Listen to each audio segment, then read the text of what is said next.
Hello everybody and welcome to the second week of League in the summer split of EUR 2020. My name is Atch and I'm joined here by Crafty. Crafty, you ready for some good matches this evening? Absolutely, I am. Looking forward to some of these. I mean, we do have some quite potent competitors here again on stream tonight. So yeah, it's gonna be good fun. Gonna be some great matches.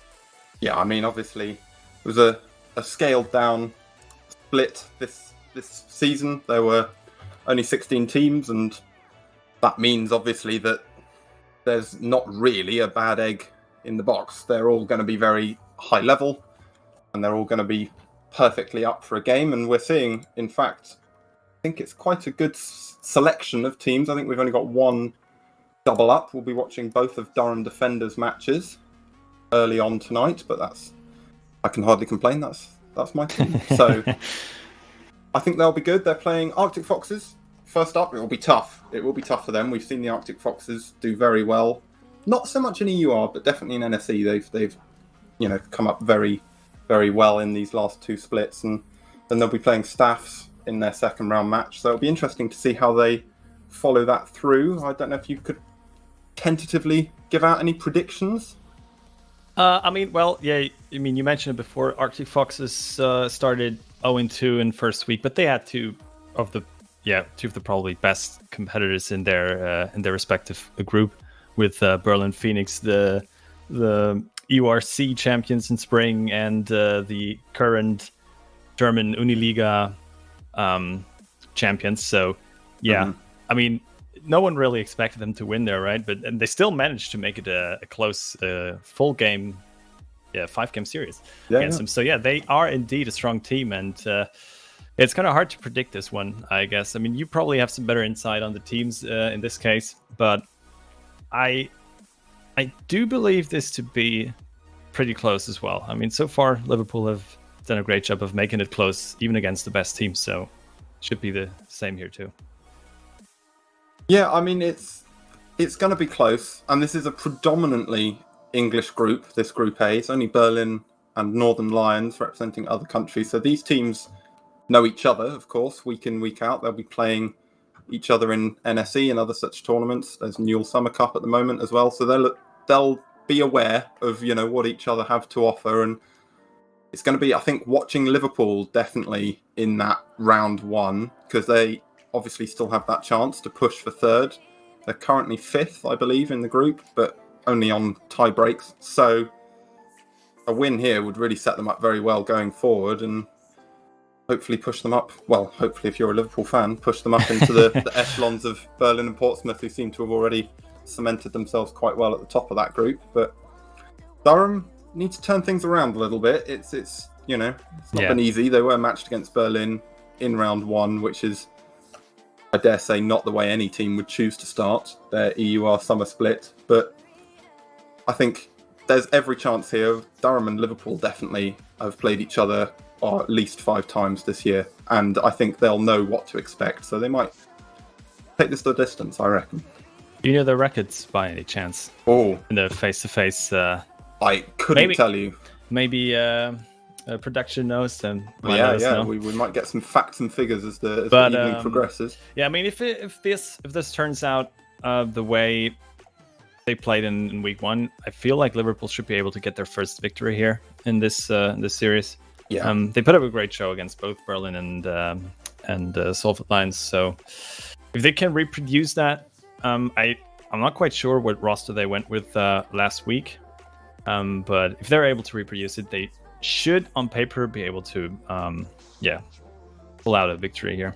I mean, it kind of sucks for you, I guess. Well, as much as I want to back Durham, I think Liverpool do have the edge, at least in terms of mechanics and sort of general consistency, but there's definitely overlap in the sort of skill brackets of this tournament. There's days, I think, where Durham on their best could easily outperform a middling Liverpool team.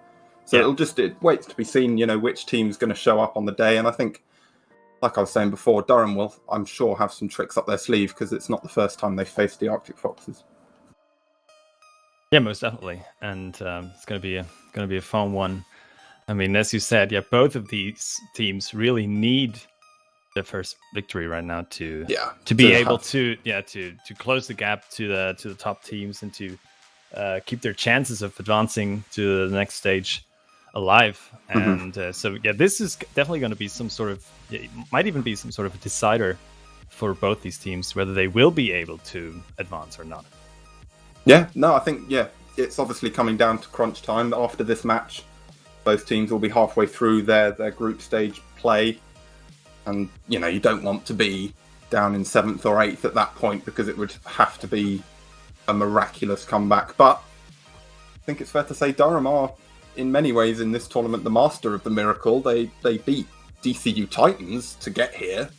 You know, this is a team that, if I dare say it out loud, does struggle sometimes with consistency, but on their day they can pull out the upset of the season. And I think the fact that DCU Titans aren't here and Durham are shows you just how well they can play. So as we get into this game one, we'll just have to see what happens.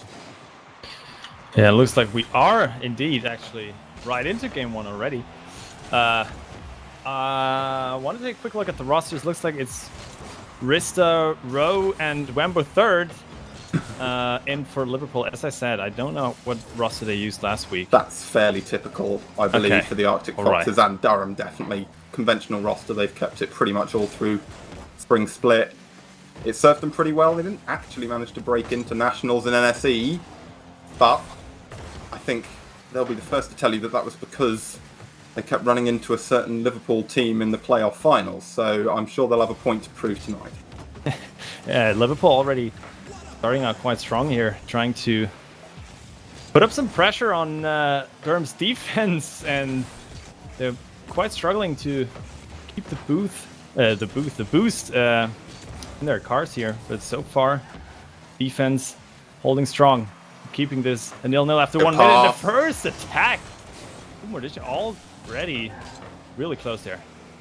That's more like it from the defenders. Not doing any defending, but the attack was brilliant. The pass dropped down perfectly. Again, shot perfectly decent. I'm sure they're all perfectionists on that team, so I'm sure they'll wish they could have had that chance again, but it's promising. First minute passed us by and looks relatively even for these two teams.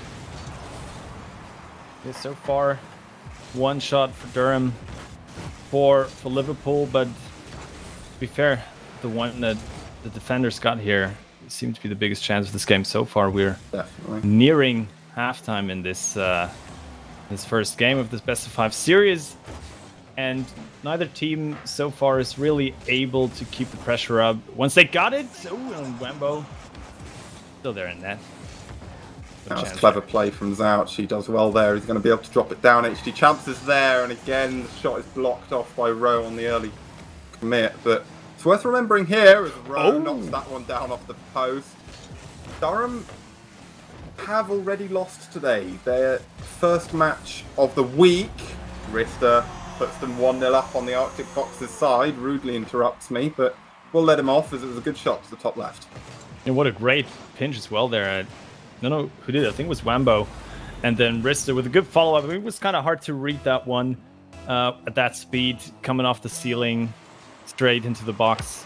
And yeah, it wasn't the best clear there on Durham's side, but a good follow-up as well by Rista. And finally, exactly where to be. It showed off this the pressure that they were able to create here, the good offensive rotations finally paying off there for Liverpool. Yeah, and as I was saying, I think it's worth noting at this point that because in this summer split, teams are allowed to reschedule matches when they don't work for them, so that people aren't playing with huge rosters full of substitutes. Durham have already lost today. They played Northern Lions, I think, just an hour ago, and I think they will probably benefit from that on the whole, because they'll have had that series as a sort of warm-up for them, and Liverpool will be coming into this comparatively a bit cold, but doesn't seem to have slowed them down in the first part of this game one. Yeah, not at all. But then again, it's kind of what we expected from the Arctic Foxes as well, like trying to control this game as soon as possible, control the pace of the game. And so far, it seems to work out for them, even though it's just one goal that separates these two teams. But it feels like Liverpool overall have done more to successfully impact the state of the game right now. Yeah, that was an impact there. That demo, and Zouch just got himself all tied up. Rowe lobs it over. It's not a goal they'd expect, but it's one they'll take. Liverpool go 2-0 up. Yeah, it was kind of close. It looked a bit weird there, trying to get to that ball. It was just a very awkward shot there from Rowe. So in the end, good demo, I guess. For that really one, down. Gotta be careful in defense, though. Durham trying to get aggressive now. That's going for that ceiling shot, but not quite finding it.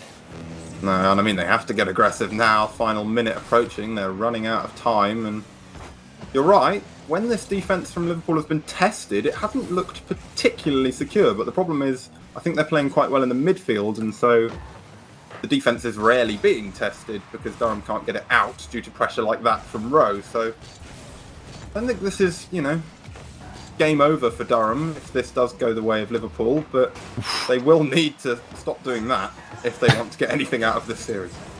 Yeah, absolutely. I mean, then again, quite a risky challenge there in midfield. But yeah, you said it. They're trying to challenge them as early as possible, trying to get these balls out of their own half as soon as possible. And so far, it's working out. They're putting a lot of pressure on the on Durham's backboard, and so far the clears have worked out most of the time, but they're mostly just getting it into midfield, and then attack comes back again for Liverpool. So yeah, that is something that they need to work on for Game 2 and the entire series, to be able to connect with one of their mates in midfield, to be able to really get these balls out into Liverpool's half. Yeah, I mean, I think they had the right idea there. I've seen a couple of times, mostly HT champs, to be fair, pushing out for an outlet pass so that the clear doesn't just go straight into no man's land, but they haven't quite got the execution right just yet, and I think that was something that Liverpool will aim to replicate in Game 2. They didn't really face much pressure at all. Yeah, absolutely. I mean, the numbers show that as well. Even though it's not been that many shots, 8-5 in the end, in favor of Liverpool. But yeah, as we mentioned before, they were able to control the midfield most of the time, being able to rotate into both boosts in midfield as well.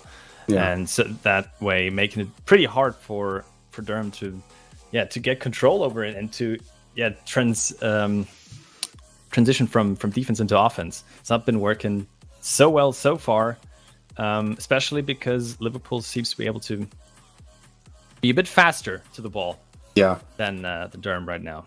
That is something that could come up now. Could change. And I mean, I think it's fair to say there as well, despite the disparity in overall shots, I think both teams created 2 real chances. Yeah. Liverpool scored theirs and Durham didn't. So if that, that's promising in a sense, in that they weren't completely shut out. The game wasn't entirely in their half, and Zouch has got a chance to start Game 2 off well here, but not enough boost to make the most of it. And that demo again, they know what to do to relieve the pressure, this Liverpool team, and it's just thrown Durham out of whack again. These demos will keep coming, and they'll need to find a mechanism for them. Yeah, the physical plays, we haven't seen that much of it, but so far, whenever Liverpool went for bumps or demos, it's been paying off. Rista there, as again. I say that. Going for a demo, I mean, definitely works out for them so far, and it also helps to stop that attack as soon as it's in Sam, but what a great flick there. Yeah, I mean, I was going to interrupt you and say, well, this is a chance, but Mordisha only has 9 boost, but apparently Mordisha only needs 9 boost. It's a brilliant power flick, nearly 100 kph into the top left, and I don't think anyone expected that, least of all the Scouther in goal. So 1-0 to the defenders, but still plenty of time left on the clock, so can't get complacent just yet. Yeah, and it was him who won the challenge in midfield as well. So yeah, as soon as we see Durham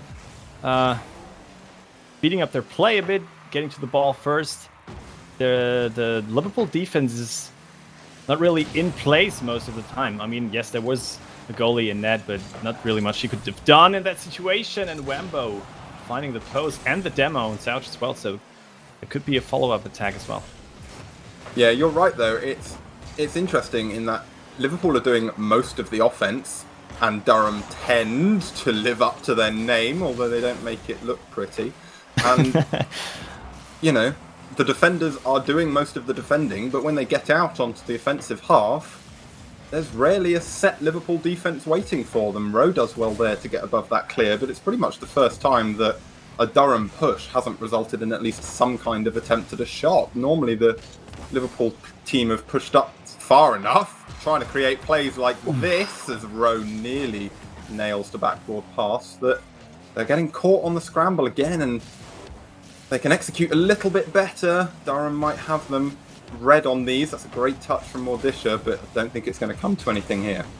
And also a bit of an overcommitment there from the defenders, but they managed to get back in time.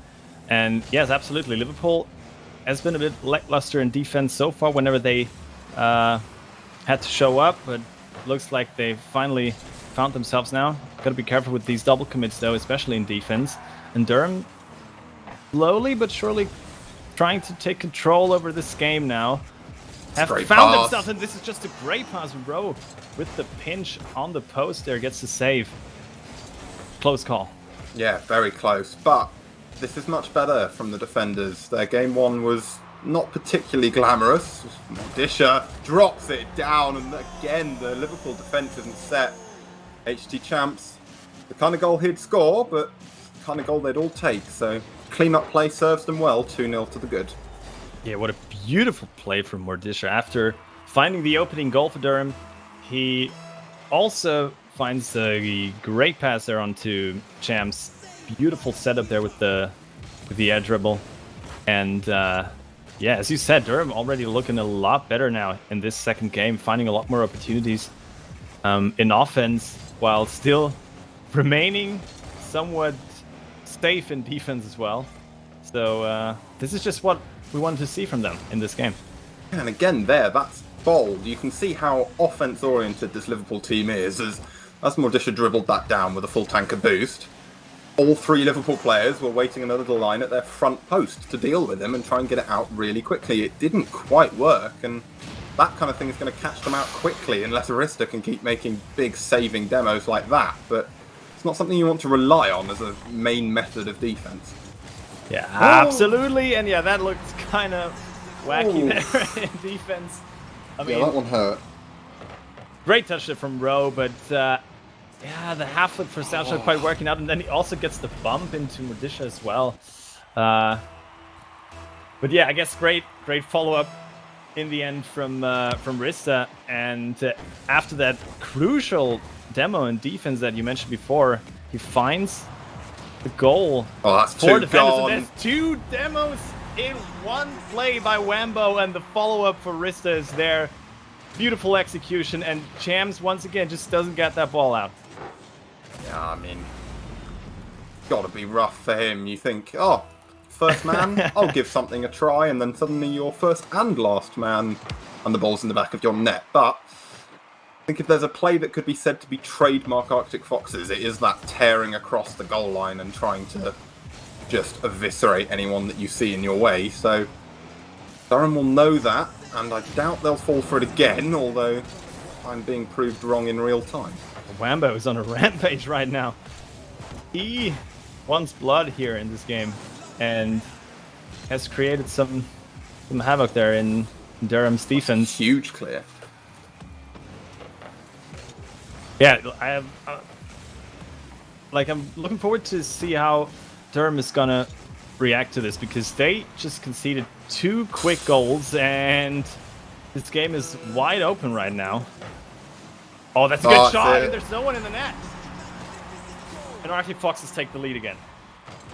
Yeah, again, HC Champs made it a little awkward for himself there, and I feel like that player passed by so fast I didn't even see who it was. I believe that was Mordisha diving in, trying to make the save. I just didn't quite reach it, and again, time not on their side just as the third goal goes in, so Durham will need something to change quite quickly in this game too. Yeah, I don't know what happened to the rotation there. I don't know whether a bump was in place there as well, because there was no one at the back post. No one should have been there in the defense rotation, and thus it looks like they could actually seal the deal with that one. 4-2 after being down 2 goals. Arctic Foxes are relentless. Yeah, it's an awkward one for Zouch, but I'm sure he'll be kicking himself. It was definitely doable, and I think, again, if there's a trademark Zouch play, it will be taking it to the backboard and just launching it back off again. And those kind of defensive standoffs are the kind of thing that Durham tend to be quite good at. But in this game too, their defense has kind of let them down, and the ball touches. They'll need a reverse sweep to get anything out of their third match in this EUR. Yeah, what a comeback here for Liverpool. And sort of unexpected as well, because it looked like Durham had it under control for at least 3 minutes of this game, and then all of a sudden they fell apart. I mean, resulting from 2 big plays by Rambo, I guess. No, Wambo, I guess it was. At least for the equalizer, and still, it's been such a close game up to that point, and Durham looked like, or not even a close game. It's actually been a very one-sided game in favor of Durham, but then Liverpool just was able to turn it all around. Yeah, and too quickly for Durham to react. It felt like. Yeah, I mean, it was just sucker punch after sucker punch, I think, and they were just completely unable to catch their breath. Like you say, in the first half of that game, Durham looked in commanding control, and it looked like pretty much nothing would stop them from taking that game too. But then, when Rista scores 4 goals, what are you going to do? It's it's a very effective way of playing that kind of demo thing. And it's something that Durham were trying. I think we just saw there flash across during the replays. HD Champs launching himself across the goal on a number of occasions, trying to find someone. It just seems to be that the Liverpool defenders are either slightly better at dodging or just not even there to begin with, and it's quite hard to demo them when they're not in the rotation. So maybe their lackluster defense works out in their favour in that situation. Yeah, especially, you mentioned the lackluster defense, and that's exactly what I wanted to point out. So far, it looks like Durham is just a lot, as Rowe misses that one, a lot better at capitalizing on Durham's defensive mistakes. And at the same time, while we have said that Liverpool didn't look as strong in defense, Durham hasn't really been able to use that to their advantage. No, you're right. It's been a game so far defined by what Liverpool do or don't do. If they're good on offense, Durham seem to have no answer. If they're bad on defense, that sometimes lets Durham in, but then when they turn to be passably good on defense, Durham seem to have no answer for that either. So they've only got one more chance to make this series last any longer, and I think a sweep would be not a result they'd be happy with, and certainly wouldn't help them going into the next game, which we're also going to be streaming. So I think quite crucial for their morale that they get at least something out of this series. Absolutely, yeah. I mean, it also gets a bit tiring after 2 series, and especially if they have to go the full distance now. I mean, that it only makes it harder for them to turn it all around in their 3rd series of the day as well. Either way, it's not what they hoped for in this game, being down 2 games. No, and they'll be down a goal as well. I don't know what happened to the defense here. They just got all tied up. Zouch is doing some under crossbar acrobatics and doesn't have the boost to get back to that wrister shot. And he's been their goal scorer and working out for them. It's the 5th goal in a row. Absolutely. Completely unanswered. Again, Wambo with creating a lot of chaos there in defense. He said it. They were all on the goal line. No one really knew where to go. No one really had their space, and now they don't have the boost either. And there's Rista again. Does he get the double tap? Yes, he does. Get the 3rd one as well. And the follow-up from Rowe doesn't quite make it, but that is it. Wambo all by himself. No boost left for the defenders. Yeah, and Foxes are 2 goals up. They are. And I mean, it wasn't pretty, but pretty doesn't get you bonus points in Rocket League, so I'm not sure they'll care. And this time the defenders just look a little shell-shocked. They need time, they need a bit of a breather, and that kind of fortune will certainly not go amiss. Zouch gets credited, but not sure he had much to do with it. It was a good shot, and I don't think Rowe could have done much about it except pop it higher, so credit where it's due. He got there quickly, and Rowe saying can't score in your net, may as well do it in mine, and Durham will take that sentiment and amplify it. I mean, as long as the goals are going in the blue net, doesn't matter who's scoring them. Absolutely. As you said, pretty doesn't get you anywhere, and Durham definitely needed that one. Needed a quick answer. And they might even find a 2nd one here. Good attempted to pass the ball. Whiff. And Rista's what a whiff. And Wambo not really in position to defend that one. And Modisha says, thank you. And that's the equalizer for the defenders. I really thought he'd taken this too far on that first touch, but looking at Rambo's positioning, you can see why he was being so aggressive, just not giving him the time to turn around, and you never want to contest a 50 on your goal line when you're facing that way. So we're just playing the odds and coming out the victor on that one, and Durham have levelled it in this game 3. Yeah, and we've seen Liverpool in a position like that many times before in this series so far, and finally Durham found a way to capitalize on it. And it looks like they're gonna get a bit more aggressive now. I mean, they are with their backs against the wall. They know they have to win this one.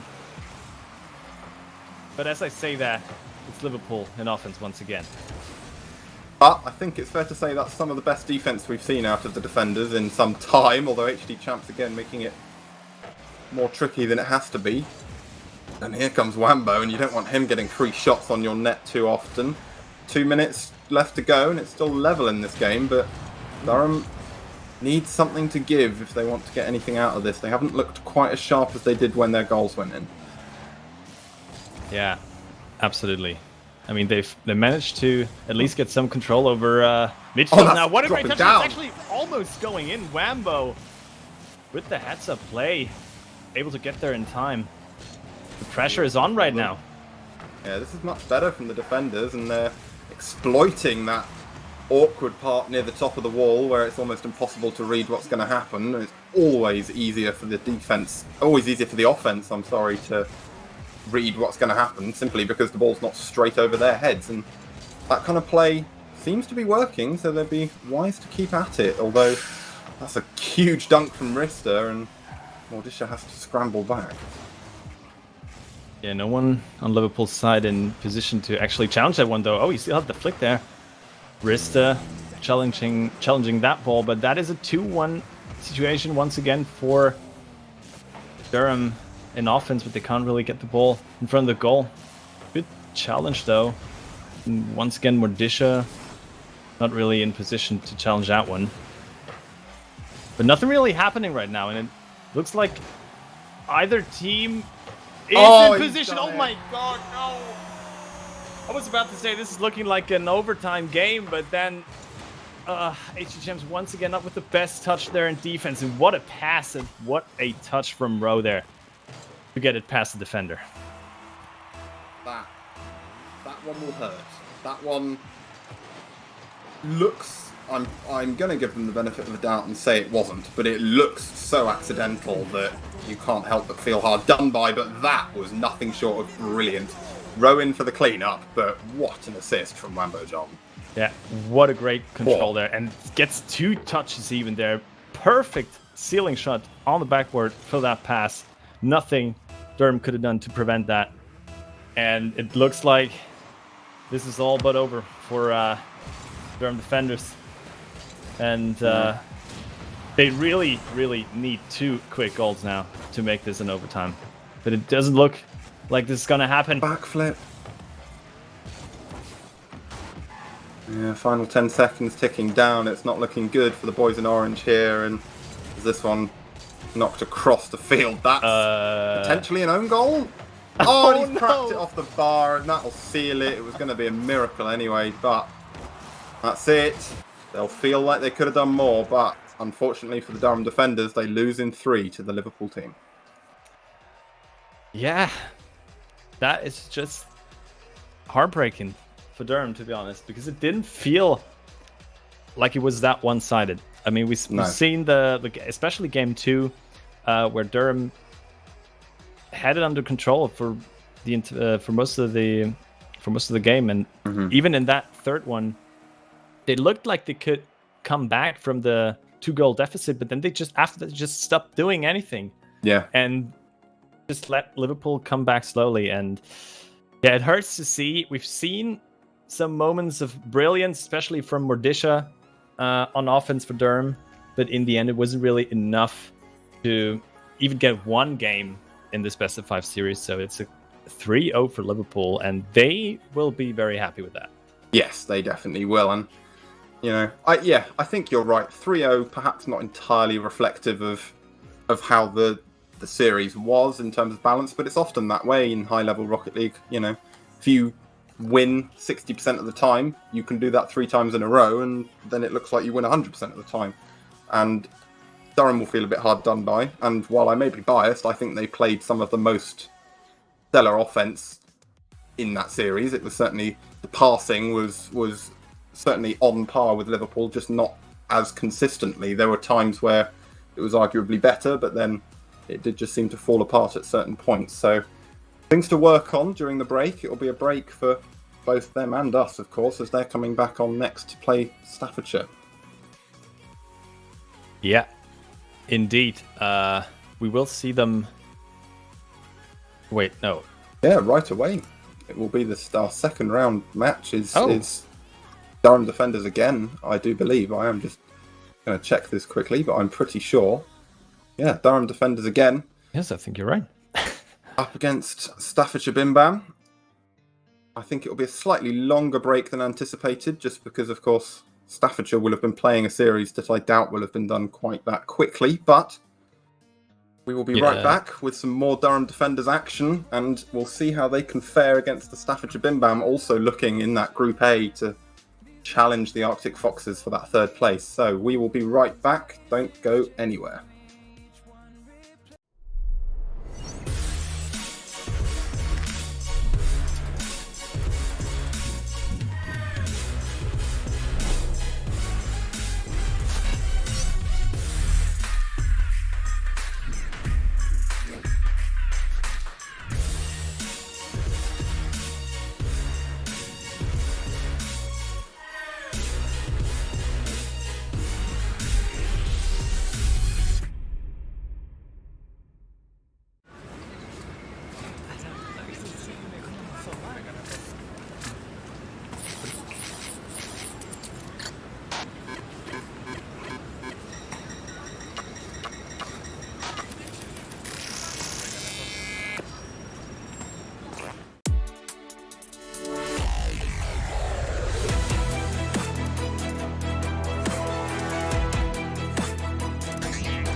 As the leaves start falling down and the shadows above the town, I can finally see you now.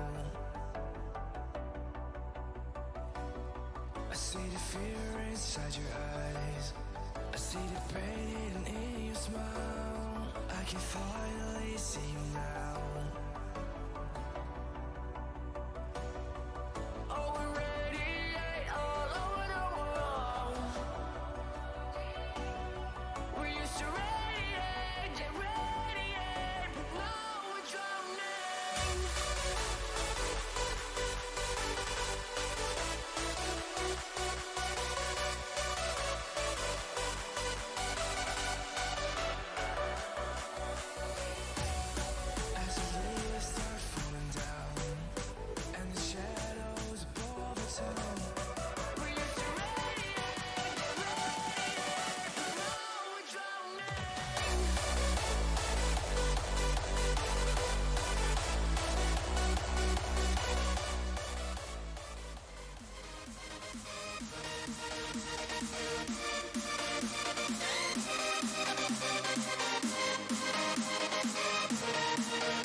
Hello and welcome back to the second round of Group A matches in this second week of the EUR Summer 2020 split. My name is still Atch and I'm still joined by Crafty. We've just seen Durham, I think it's fair to say, underperform what they'd hoped for in that match against the Arctic Foxes. What do you think they have to change, Crafty? Yeah, I mean, to better themselves against this Staffs team? I mean, result-wise was definitely an underperformance, but I guess what we've seen in play wasn't even too bad. We sort of expected Liverpool to come out on top in the end. Yeah. Didn't expect the 3-0, to be honest, and for the longest time, it didn't actually look like it would be 3-0. So I don't think they have to change too much. I don't know how Staffordshire are even going to perform today.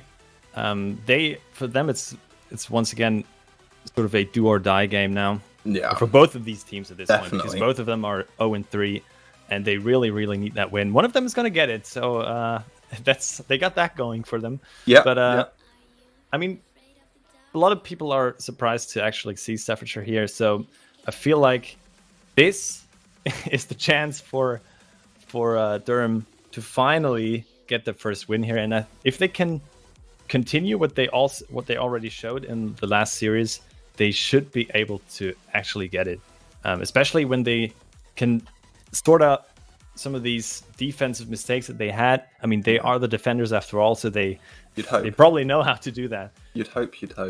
Yeah, and I think, you're right in that, and I mean this in as little of a disrespectful way towards Staffordshire as I could possibly say it, but I think the main thing that Durham have going for them now in terms of change is the change of opponent.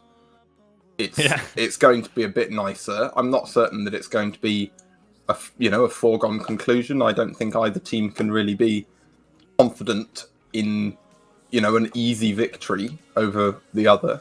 Absolutely. But I think Durham stand a much better chance against Staffs, who, like you say, down towards the bottom of that Group A with them, both looking for that first win. And hopefully, if you're, a Durham fan, which I'm trying very hard not to be, but it slips through sometimes. Hopefully for them, it will mean that, a first win, if not achieved, it will be certainly much closer. And I think they're, like you say, more consistent, getting the defense right, getting the rotations more solid, and like they were trying a lot of the right things against Arctic Foxes, looking for outlet passes, looking for infield passes, going back in on the offense. Something wasn't quite clicking, and it's very hard to pinpoint, both for us and them, what exactly it was, but sometimes it just takes a fresh start, change of opposition, and maybe it was something Liverpool were doing that we didn't give them enough credit for, and if Staffs don't do that, then Durham will come out flying here. It just remains to be seen if they can shake off that perhaps a loss they might perceive to be unfair. I mean, I'm pretty sure that Staffordshire is not going to be able to get the same control over midfield as Liverpool did, unless they. So I think that is already a big point, because if you have control over midfield, you will most likely be able to, control the pace of the game, be able to contest these enemy boosts as well, and then slowly increase that pressure until, defensive rotations fall apart and you are able to get a good chance or a good shot on goal or even a goal. So I think that is something that they can definitely take advantage of, because we've been criticizing them for their inability to transition from defense into offense, and I think that should be much more likely to happen a lot more often in this game against Staffordshire. And especially, I mean, they have been pretty reliant on Mordisha doing something in offense, creating some sort of opportunity for them, and I do believe that they will be able to spread this more evenly onto the entirety of the team, and therefore being able to look a lot better in offense as well. Yeah, I mean, that's what we saw. I think a lot of teams are almost quick to write Durham off as a sort of Mordisha and co kind of team.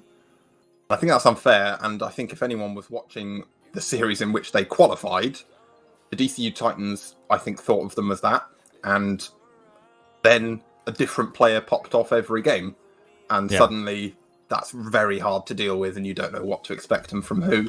I think they just need to take a leaf out of the Liverpool book and go for those back boosts. That was something we didn't mention too much, but I noticed a few times in that Arctic Foxes series that pretty much the first thing they did, particularly Wambo John, would take their back boost and then use it to just hunt them down, which, you know, is two deficits for the price of one if you're trying to defend, because then you don't have any boost and you also are either avoiding a demo or just off the field for the next few seconds. So if they can keep control of the boost, anything's possible. We'll just have to see as we get into this game one.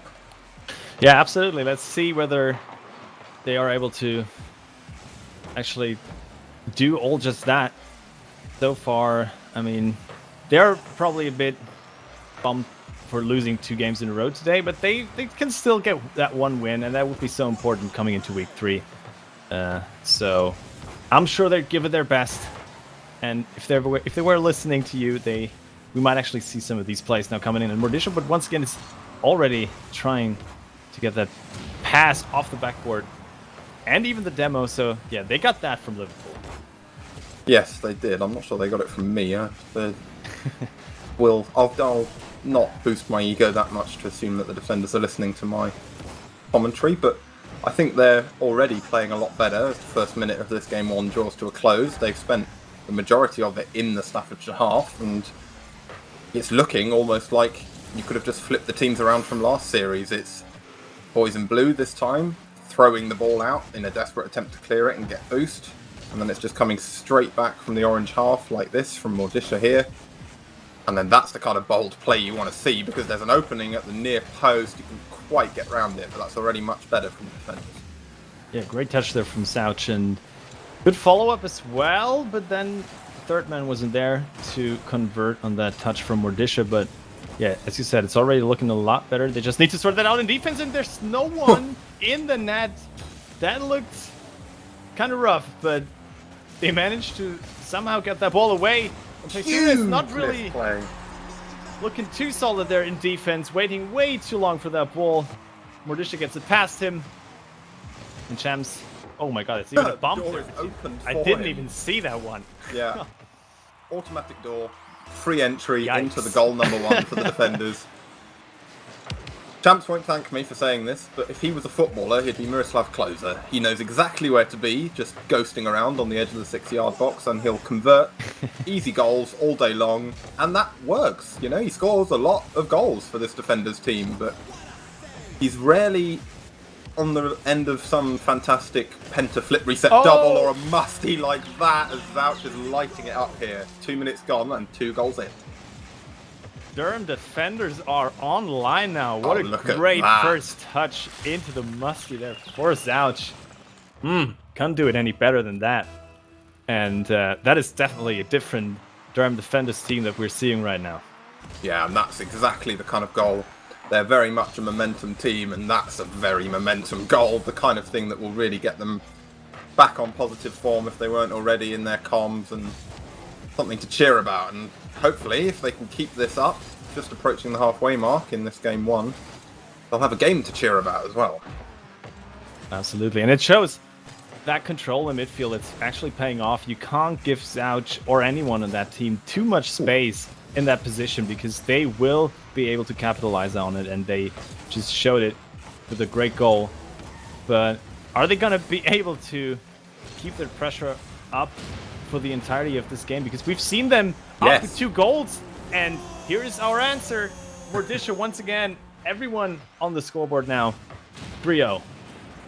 That was some interesting defense. I'll leave it at that. What defense? Well, exactly. It was interesting more in its absence than its presence, but Staffs won't want to see that again, and they'll be looking to change something going into game 2. They are pushing for those boosts, but I think they're actually, if anything, pushing a bit too hard, because this Durham team are really beginning to heat up now. What a great recovery there from Mordisha. And yeah, we were talking about it, or I was talking about it before the game. I'm expecting them to sort of even out the offense, not putting it all on Mordisha's shoulders, and they have absolutely done it so far.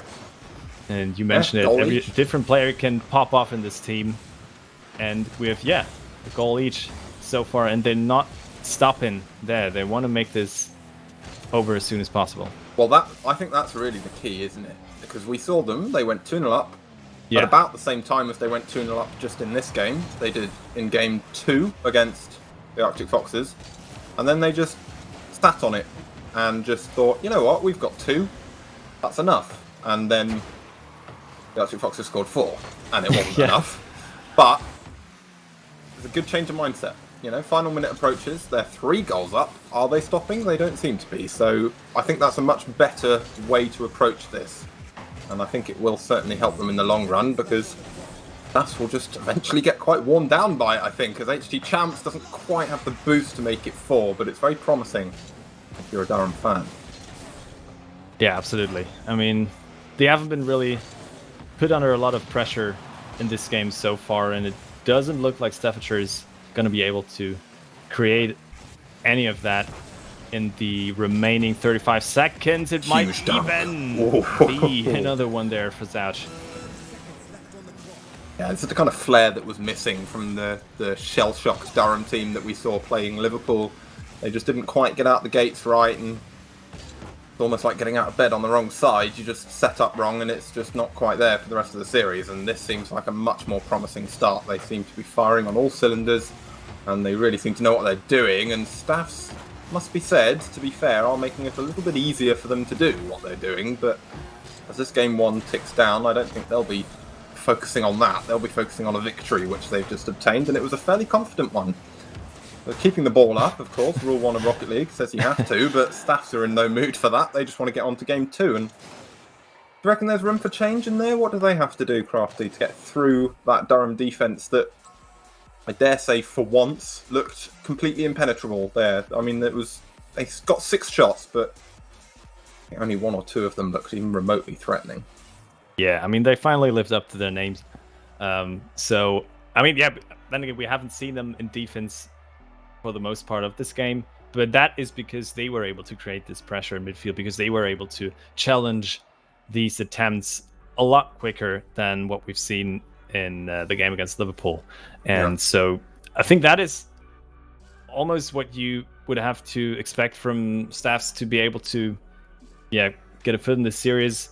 When they are in possession, they sort of abandoned everything around them, and they just tried to rush it downfield and create some sort of opportunity. And most of the time, it just ended up them being on the wrong side of the field, because their counterattacks by Durham have been absolutely brilliant. We've seen it in all 3 goals, basically. Yeah. No, it was much better from the defenders. They turned it around very quickly from defense into offense. And I'll say it again, there's one commodity in this game. It's not like, you know, a more, dare I say, complex esport. You know, it's not League of Legends. There's no things to keep track of except the boost. But the boost is so crucial. And Staffs really didn't manage it particularly well in that game 1. They just pretty much lost control of their boost about 15 seconds in, and only regained it sporadically as that game wore on. And that's already, you know, that's at least half the battle in a game of Rocket League. If you've got the back boost pretty much locked down, eventually you'll wear the opponents down and out of boost. And then if you put the shot on target, it's so much more likely to go in. And kind of stuff that Durham usually make, it's their bread and butter kind of play, that and the infield pass, although Wallace has just taken that one away. He fancies a bit of a ceiling shot. See if it comes off. Great drop, but promising, but not absolutely world-beating yet from the defenders in game 2. Yeah, but then again, also Mordisha, after that skilling shot attempt, immediately going for that bump attempt onto the goalie as well. So a lot more better proactivity from Durham defenders, and that's exactly what we wanted to see from them. But they got to be careful in defense, and Mordisha is there in time. Zouch with the follow-up demo as well. So yeah, we've seen some attempts now from Staffs, but Durham looking good in defense for once. Yes, and I mean it's a fine line, isn't it? We're crediting them now because they're going after things and going for big plays, and that's proactivity, and got to be careful. Too much proactivity becomes chasing and looking desperate and not respecting the opponents. So I think the amount of proactivity they have right now is pretty much perfect, but I know that as the time ticks down, anyone who knows, anyone who plays the game will know that as time ticks down, you stretch. You stretch a little bit more and a little bit more, and I think Staffs are just as capable of counter-attacking as Durham, so you don't want to stretch so far that you snap. Yeah, absolutely. I mean, that is mainly because they finally sort of achieved the speed now to be able to do that, to be able to commit for these offensive plays while at the same time being back in time. Oh, the fake there for Zouch. And that one just goes in past two defenders.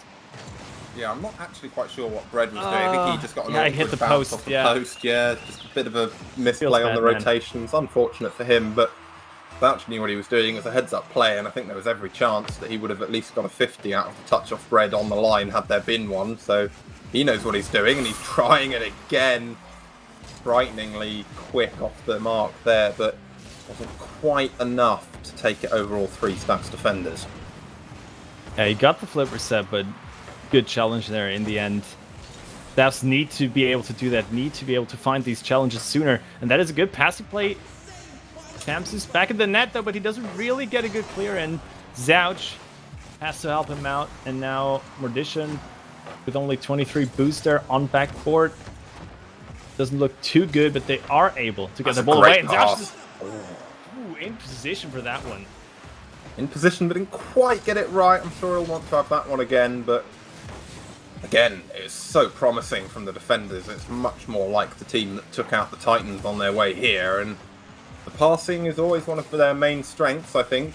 People write them off as just a team with some mechanics, but so far this game we've really just seen some great passing from them, and it's working out to their favour here as time ticks down. Still got their 1-goal lead, but I want to push for another, because especially in this kind of setting, a 1-goal lead is rarely safe. Yeah, but we've seen some very clutch saves there, and Mordician gets another one with little to no boost left in his tank. Tries to transition into that corner boost, be able to keep that attack alive, and so far it is working out for Durham, even though they are getting some of these midfield boosts now. Be able to get the ball out, but wait, it's actually no one left in net, and Zouch just gets his second goal of the game with that bump. Now, Bread will rue that mistake, but it's a frighteningly good recovery from Zouch to get back onto that wall and just clatter Loza out of the play. Taysuna, hard to say. Don't really think you can fault him for not being there, as he thought someone was, and then suddenly someone wasn't. So it's unfortunate for Staffs, but it was fantastic play from Zouch, who really seems to be on it at the moment. Yeah, absolutely. He is popping off. He was going for those ceiling shot flip resets earlier on, so you know he's feeling it right now, and that is exactly what we needed to see. That lifts some pressure off of more dishes, and of course it's Zouch once again with the follow-up pre-jump there. Yeah, I mean, I know these guys, and as time ticks down here, they'll be trying all sorts of fancy tricks just to get that, that play that will rock up in the highlights channel later, and they can send to everyone. Go, look at this. Look, we did this in our match today. It was great. And I mean, why not? They're not overextending. They're not in a perilous position. They're 2 goals up, 10 seconds to go. Why not go for something fantastic? I mean, at the end of the day, will anyone remember that this is 2-0? In 2 weeks' time? Probably not. But if someone scores Top Bin's flip reset or a musty flip like Zouch did, that might crop up on some people's radars in the years to come. So, they'll be going for those kind of plays, and when they've got the confidence to try and execute them, you've got to be a bit scared for Staffs, because they will just keep trying, and they're mechanically pretty gifted, these guys, so that I think they will just keep succeeding. And we have seen a different face of Staffs now, because they actually created a lot of opportunities. They were active in offense most of the time throughout this game. They got 9 shots for them. Durham only putting out 5 of them, but Durham's defense has been on point so far in this second game. They basically managed to save every single shot. It's been 9 shots and 9 saves for Durham. So absolutely stellar defense there. And there have been a few of them that were super crucial. And super clutch. So it's not been just easy balls on shots on target that could just been cleared away. But the defensive rotation and speed and defense especially has been very good in this second game, and it basically helped them create those moments of overcommitment from staffs and immediately capitalize on them. Well, these teams are clearly ready for it. Zouch just joined that match faster than I thought was humanly possible. He clearly wants to get on with Game 3, and here we are, getting on with it now. And all the cards are in Durham's hand at the moment. They just have to play them right to get through, and this is the kind of thing they'll want to be doing. Mordisha cleans it up. Zouch will rue it, even though it's gone in, because that's the kind of thing you have to do if you want to get to the highest level. You've got to be upset that it wasn't you that scored. But it was a brilliant setup, and Stas just didn't have time to even blink. 1-0. Yeah, Mordisha and Zouch are really at it now. They really want to get as many plays out as possible, and we've seen some great touches from them in offense, and it's so hard to read those for staffs, and it often seems like they aren't just quite as fast as Durham is right now, and that really allows Durham to go for these plays, and especially for Zouch and Mordisha to show up in offense.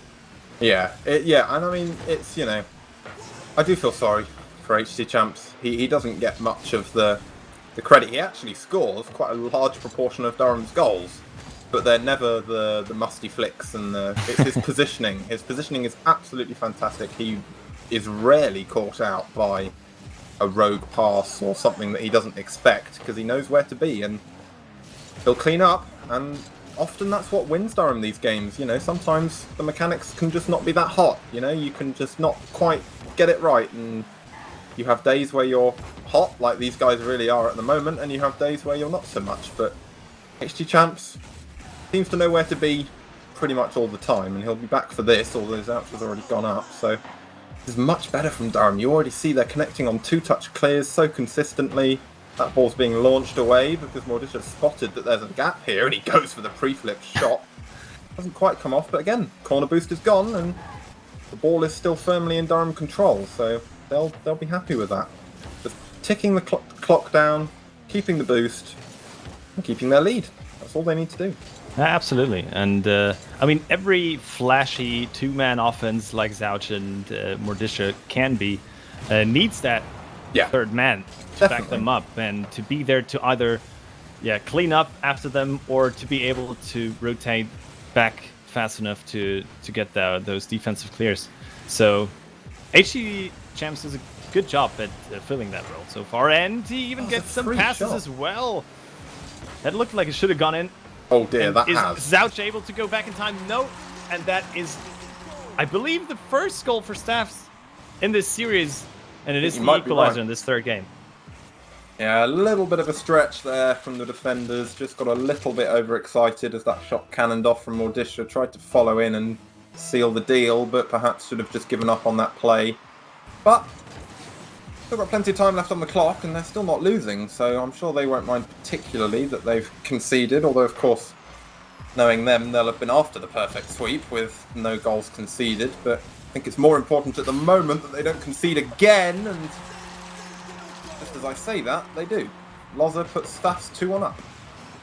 Great effort there from Taisuna, and it's brilliant pass. Great speed, great recovery, and then Loza with the follow-up, and it's kind of out of nowhere right now where this is coming from, but it has been that overcommitment, and it sort of is breathing some new life into Staffs here. And again, what a great straight over Mordisha. Zouch will get back. Yes, Brett was there for the follow-up, but Zouch is able to clear that one away. But it looks like Staffs could actually be able to get away with this here in this third game and make this their first victory. Yeah, and who knows what that would do to the complexion of this series. It's always, I think the first thing you think, 2-0 up, you lose game 3, you go, uh-oh, oh dear, let's not, and then you start. I think really what's been Durham's key asset in this series so far is their confidence. And if they lose game 3 and that starts to dip, it could really begin to go a bit wrong, as that's just coasting along the line, and Zouch does brilliantly to get back to it. Has he done enough? He has, because Staffs have seemed to have dropped off a bit, and he'll keep his 100 boost and just give the ball to Bread. I'm not quite sure why he waited so long, but they've kept the ball out, and might have a bit more of a sustained spell on the ball here, but Staffs seem to be flipping the switch a bit at the moment and turning the tide on the Durham defenders. Oh, absolutely. We're seeing the demos now as well from Taisuna there on the goal line. Not able to really convert on it, though. But yeah, they definitely are able to control this game now, to control midfield even. And that is something that we have given Durham a lot of credit for. But yeah, so far it looks like they could be able to turn this around. I mean, they still need to win 2 more, but we've seen some confident stuff right now from Staffordshire that we haven't seen from them. Like going for these flip resets, going for these challenges that they haven't been going for throughout the entirety of the series so far. And that is a worrying trend here for Durham defenders. Well, that's a brilliant recovery from Zouch, as HG Champ's going to get round it, not quite again. Zouch turning playmaker and trying to set them up as this final 10 seconds ticks down. They don't have much time, but they're in the right area of the field. They just don't have the boost to sustain it.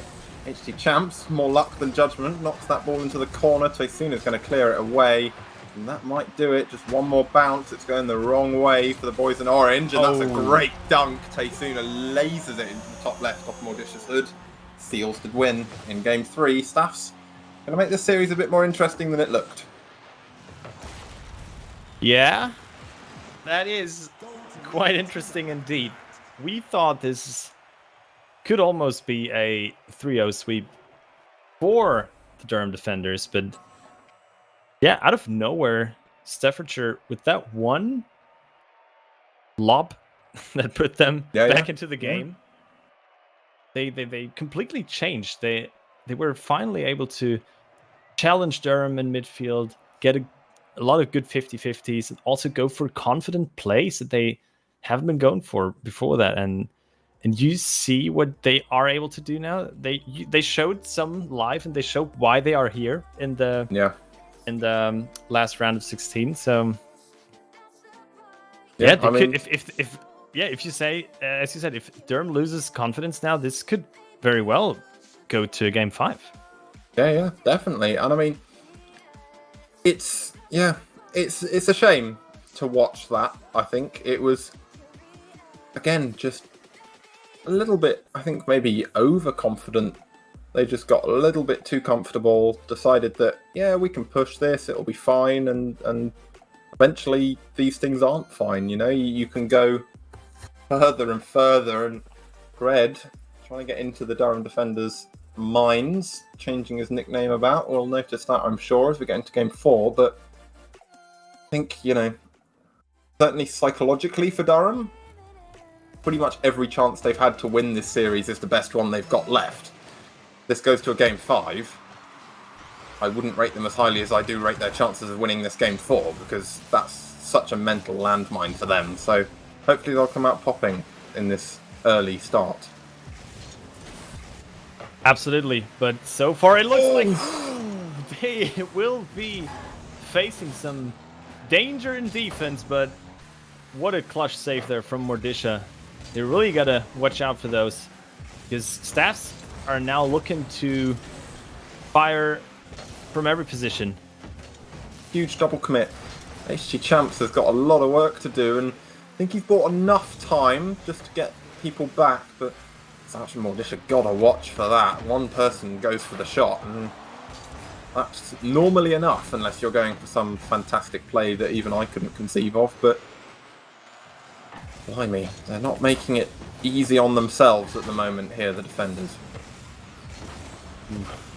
Taisuna and Brad sort of challenging each other there. But in the end, they keep the ball in Durham's half. And Zouch gets a crucial demo here. Also gets mid-boost, but is not really able to get the ball in front of the goal. James tries to help out, but the effort of Laza, I believe it was, is enough to keep that away from the box.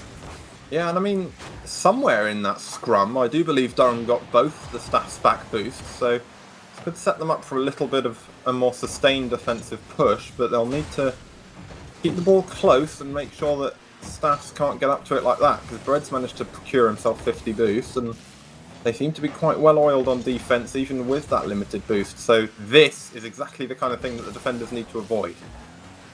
Yeah, good touch from Mordisha though, too. And a great touch from Champs. But it doesn't really quite get it to Zouch, but good challenge here from Zouch. Reads it well. Mordisha is up already. Has been first to the ball for a lot of these high lobs in midfield, and is able to keep the pressure up. And now, and Champs gets a good it's close. scoring opportunity, but that should be it. No, great save there from Lawson. Again, the defenders made it easy for him. It was a very quick reaction from him, but there was a lot of goal to aim at that wasn't just straight above Loz's head. There was a decent amount of goal to aim at there as well. They want to convert on this, otherwise they might be made to regret it here. Mordisha's up, knocks it off the ceiling. Zouch tries to knock it out to HC Champs, and it's gone too far. A good half flip and a great demo will ensure that they're not immediately punished for it, but they're not out of the woods yet. Yeah, you feel like they should have been converting on at least one of those chances in offense, but they failed to do so and thus keep staffs alive in this game. Oh, yeah, but that is a big also whiff. tried pretty hard. Still gets the save. What is going on? How's the ball not in? Both teams on suicide missions at the moment, trying so hard to concede, and neither team seems to be able to make it happen for them.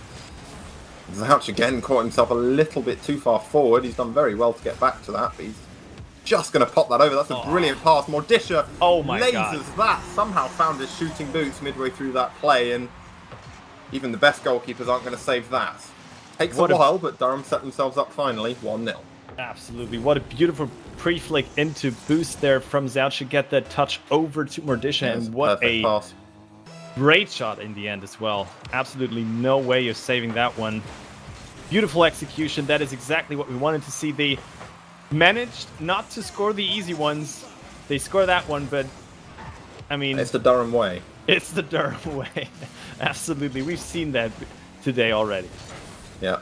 3 open nets? No thanks. Double flip reset? Yeah, I'll do it.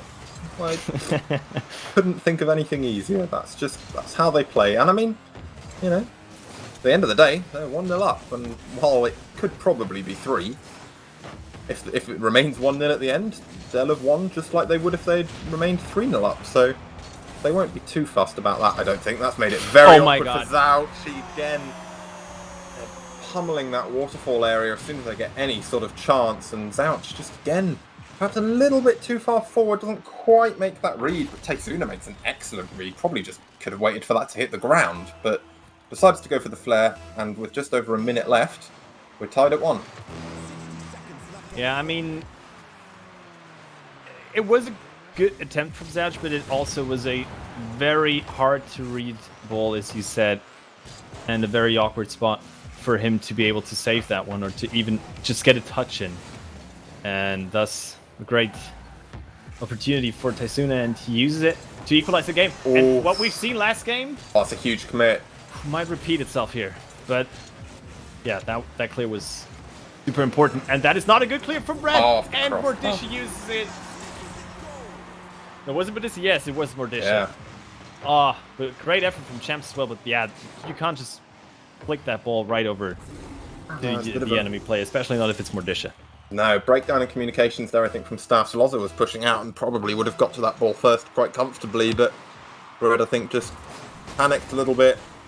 Like you say, knocked it straight out, and there's probably not a player on this pitch you'd like less that ball to drop to than Mordisha. Just pops it straight in off the underside of the crossbar. Gives the keeper absolutely no chance. So, time ticks down. Durham only needs 10 seconds to go by, and that will definitely seal it. Mordisha rubbing salt in the wound and sealing this as a 3-1 victory for the defenders. Another double commit, and I mean, good communication is your bread and butter in defense, and Brad has shown that he probably needs some more butter. Yes, I think he might do. It was a little bit...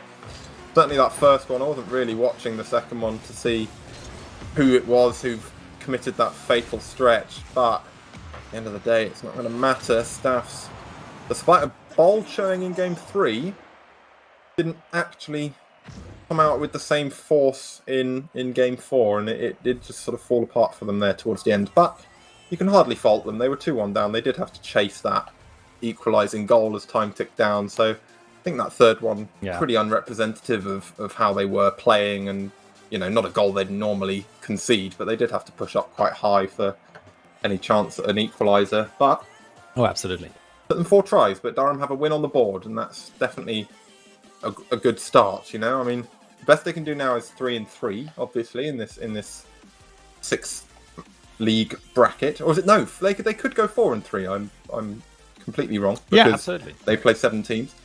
Whether that's going to be enough to make it into contention for that 3rd spot, they come down in the way that sports often do to how other teams are going to start performing now. And I think that, of course, the maths will be favourable to them as long as Portsmouth and Berlin keep sweeping up this group at the top, because the more wins they take, the less there are for everyone else to fight over. So if Berlin and Portsmouth can beat everyone except each other, there'll be plenty of space for a 4-3 perhaps in that 3rd spot. Apologies. So still plenty to play for in this Group A. I think we're going to be leaving the Group A now, taking on Group B. Our next match for you on this 2nd week is going to be Kitasi Lawnmowers taking on Warwick. Acceptable team name. They've cleaned up their act and given themselves an acceptable team name for this one. But they'll need a bit more than that to take on this Kit team. We will be right back. Don't go anywhere.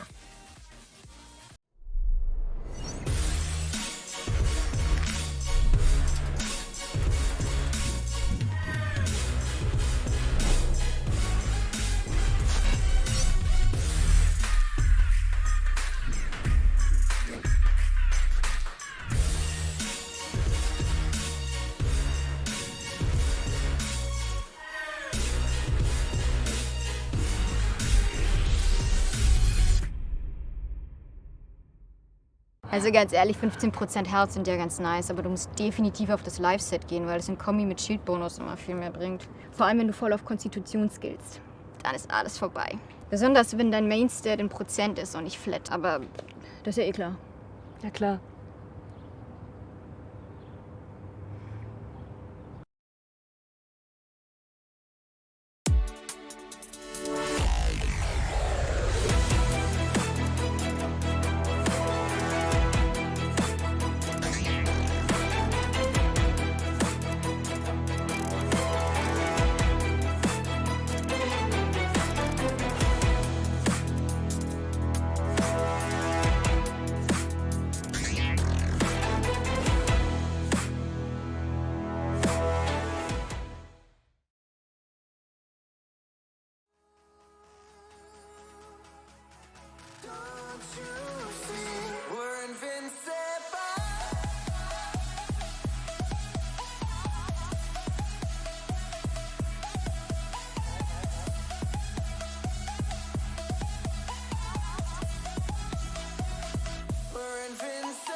I'll be here as your foundation. And I say, hey, yo, just let it go. Your struggles won't remain.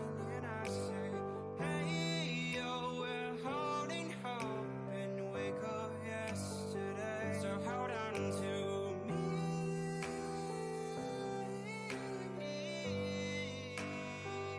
Hold on to me.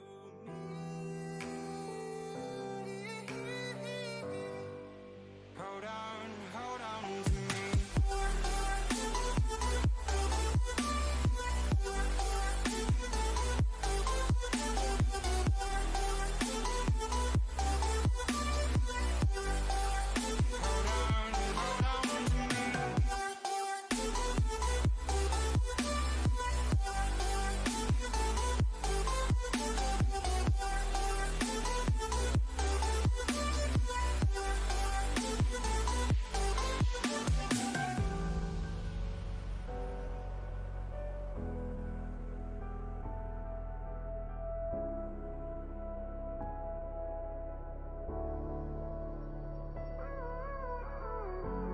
Gave you too much, now I'm swallowed. Now I'm a fool while you're breaking rules. Dangerous path that I follow. Oh, go on, just do what you do. And it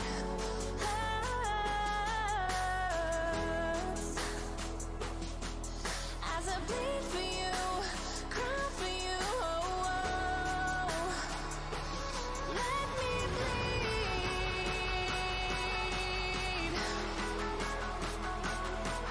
As I bleed for you, cry for you, oh, oh. Let me bleed.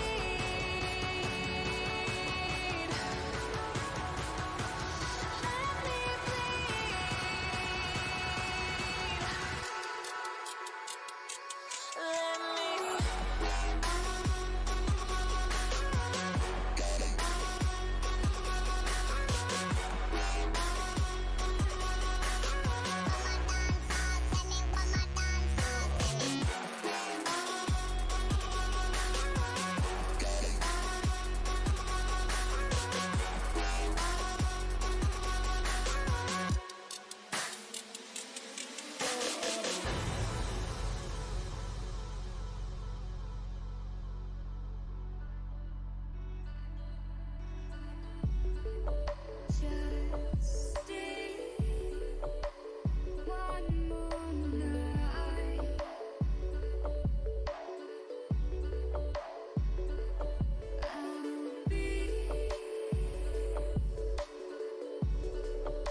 like it was built to break off the handle.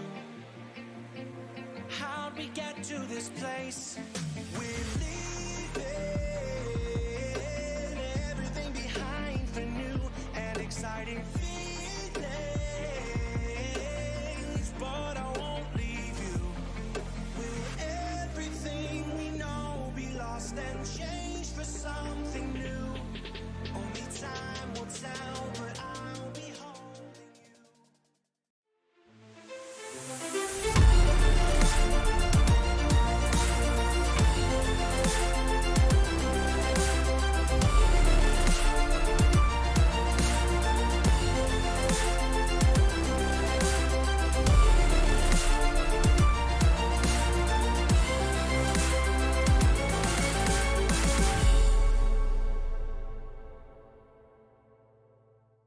Hello, everybody, and welcome back to the EURC Summer 2020 series.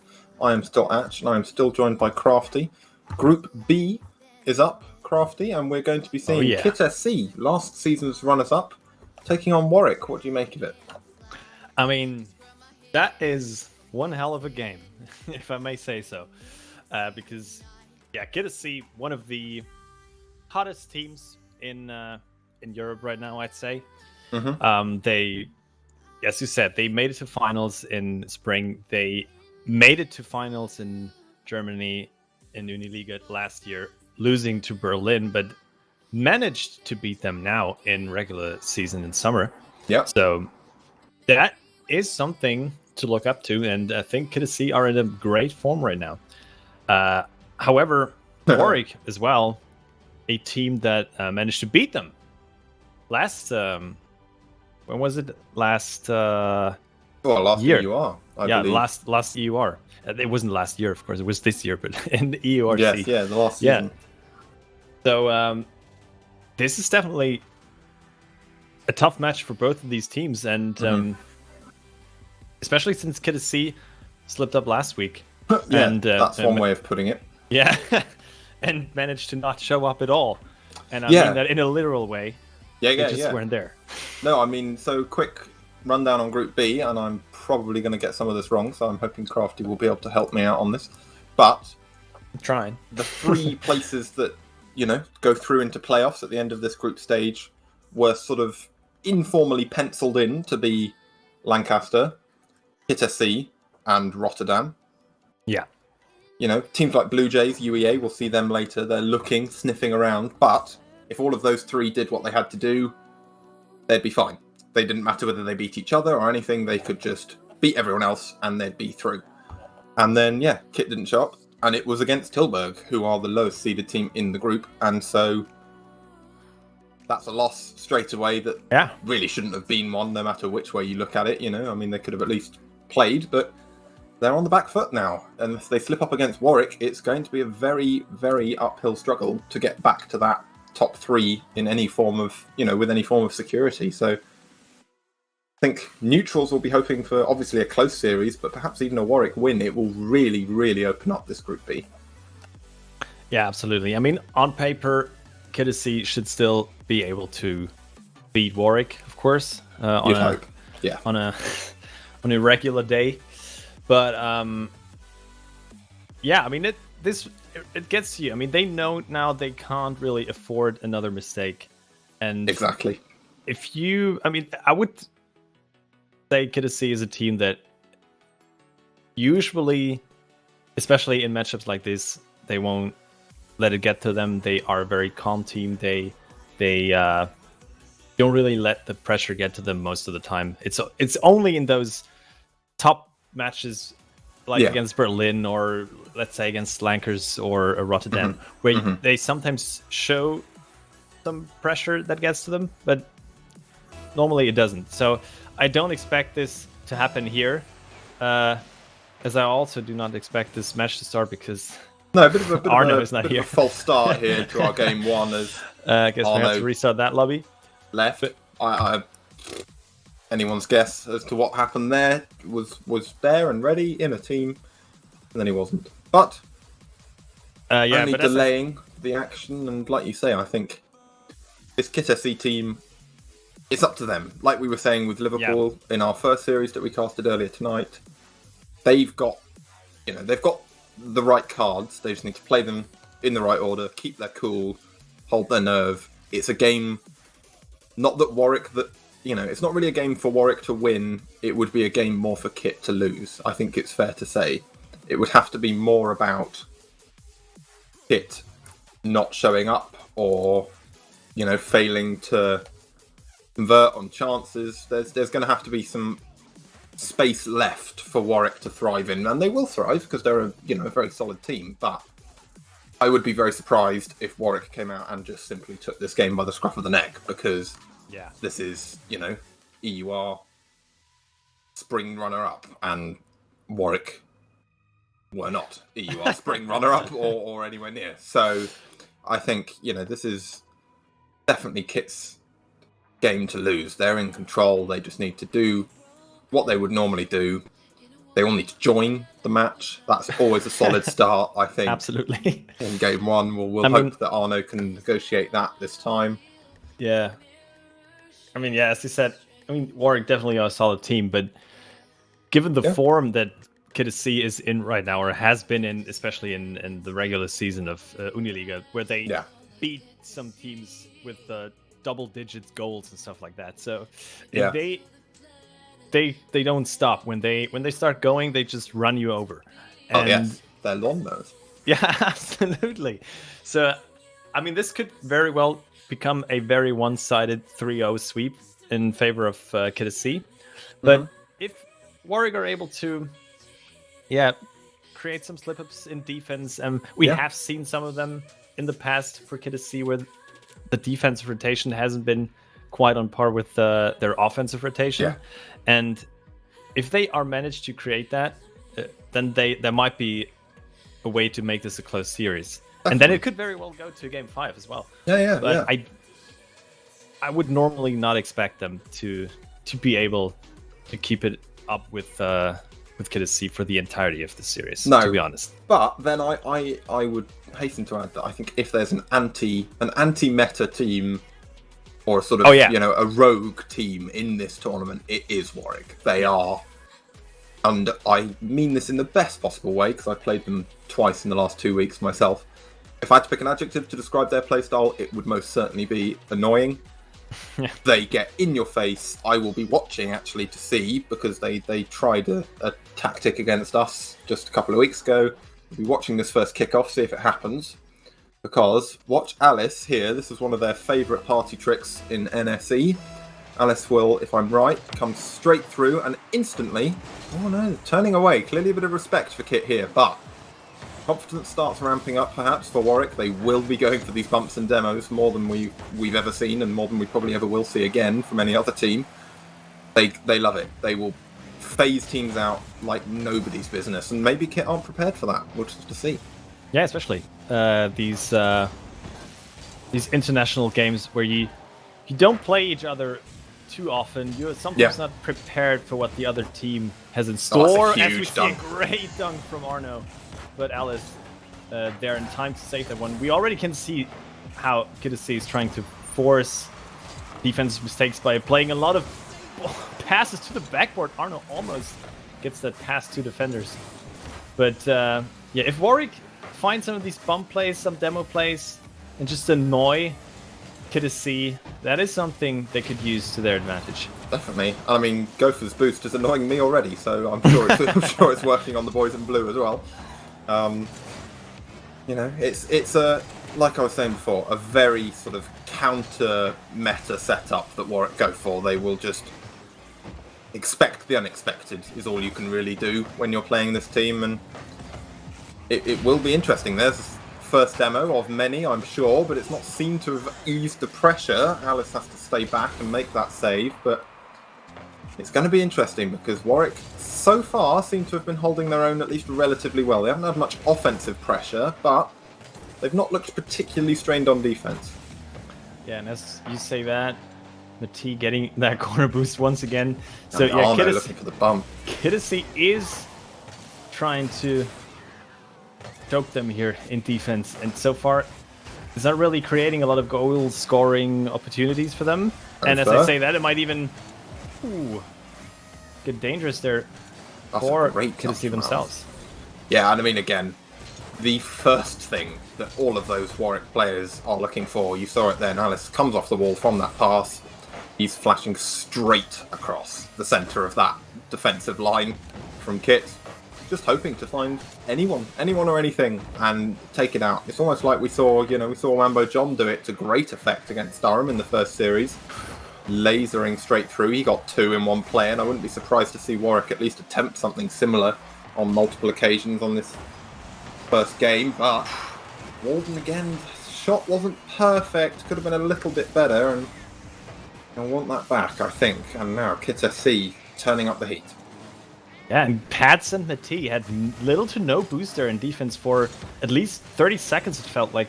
But Warwick wasn't really able to realize that and capitalize on it. And yeah, I think they could have done better in that situation. But they sort of let it slip away. And with that, it's still a game with no goals. But Yeah. at least can see I'm trying to get back into offense now as I hear that weird sounding cat noise Oh yeah. in my ear all the Two time. annoying boosts on Yeah. the side of Warwick at the moment, but it's Ooh. might have saved them. That shot comes off the post, and we'll say it's because Matty couldn't stand the sound of the party poppers and the cats. But Arno's on it now. Seems to be not so phased, and Pads will set it through, and we'll get some nice noises from the goal explosion. 1-0 to Kit. Yeah. Walton's touch there, definitely not what you're looking for in defense. I don't think Goffer was ready for that. So, great follow-up there, of course. On the side of Kidesi, they read the play well. Yeah. And, I mean, especially Arno, the kind of guy you want to have in offense in these situations, because he will go for a challenge every time. And he's so fast to the ball every single time as well. So if you slip up like that in defense, he will punish you. Yeah, no, it's very true, and I mean, and Pads getting a bit of time and space there. You don't want to give her that much of an opening, and big backflip, last minute ticking down. Gopher's going to chase this one and send it into the corner. Arno recovers what was a fairly lackluster clear, and that, I don't think Alice expected that to get through, to be perfectly honest. That wasn't one that I would have expected to come rolling past the front of my car. And Warwick looking perfectly good in this game one, but it's not quite good enough. They haven't really made catastrophic errors or any sort of big misplays, but they are just being slowly worn down by Kit as another shot just cleared off the line. Yeah, and so far they haven't really been able to create a lot of goal-scoring opportunities. And as I say that, Alice almost manages to slip that one past Mati, but he manages to touch it with the wheels. That is all he needed to do. Has no boost left here in midfield, but with Pads clearing that one away and Arno getting a touch in, that should be enough for them to seal this first game as soon as the ball hits the ground, but it doesn't. Still going. But no boost for Walden here. Yeah, I think that's going to be it for... There we go, finally. Drops. Not much in it there, but... Yeah. Both teams played perfectly well. There weren't, like I was saying, no real mistakes or catastrophic team bumps or anything of that caliber, but just almost impossible to stop when they get going on that offensive side. They just wear you down slowly but surely, taking boosts when they can, not overcommitting, just keeping you locked in that half and gradually just grinding you into nothing. And how they got their goal, and then they kept hold of it. You don't want to be chasing a lead against this Karlsruhe team. Oh, absolutely not. And I mean, as you said, there weren't a lot of mistakes. It basically boiled down to that single, not so good touch by Walden that put his defense in a bad spot. Mm-hmm. And it wasn't the worst of all mistakes, but it was good to see. It was enough spotting it and capitalizing on it, and that is what they aim to do here. And of course, they had their goal scoring opportunities, but Warwick's defense has actually looked pretty solid most of the time. Yeah. So, I mean, it's sort of what we expected. It's, it's been a perfectly good showing, I think it's fair to say that a lot of teams would struggle to play, maybe not, I hesitate to say well. I mean, obviously it was playing well, but more what I think I'm looking for is play so close to their normal game, because Kit are quite a stifling team. They tend to try and just shut down whatever you're doing and make the game about them, as any good team would, of course. But Kit are better at it than most. You don't get to play your game very much when you're against a team like Kit. And so I think the fact that Warwick played Rocket League that you could feasibly identify as Warwick, it was a fairly standard Warwick performance from them.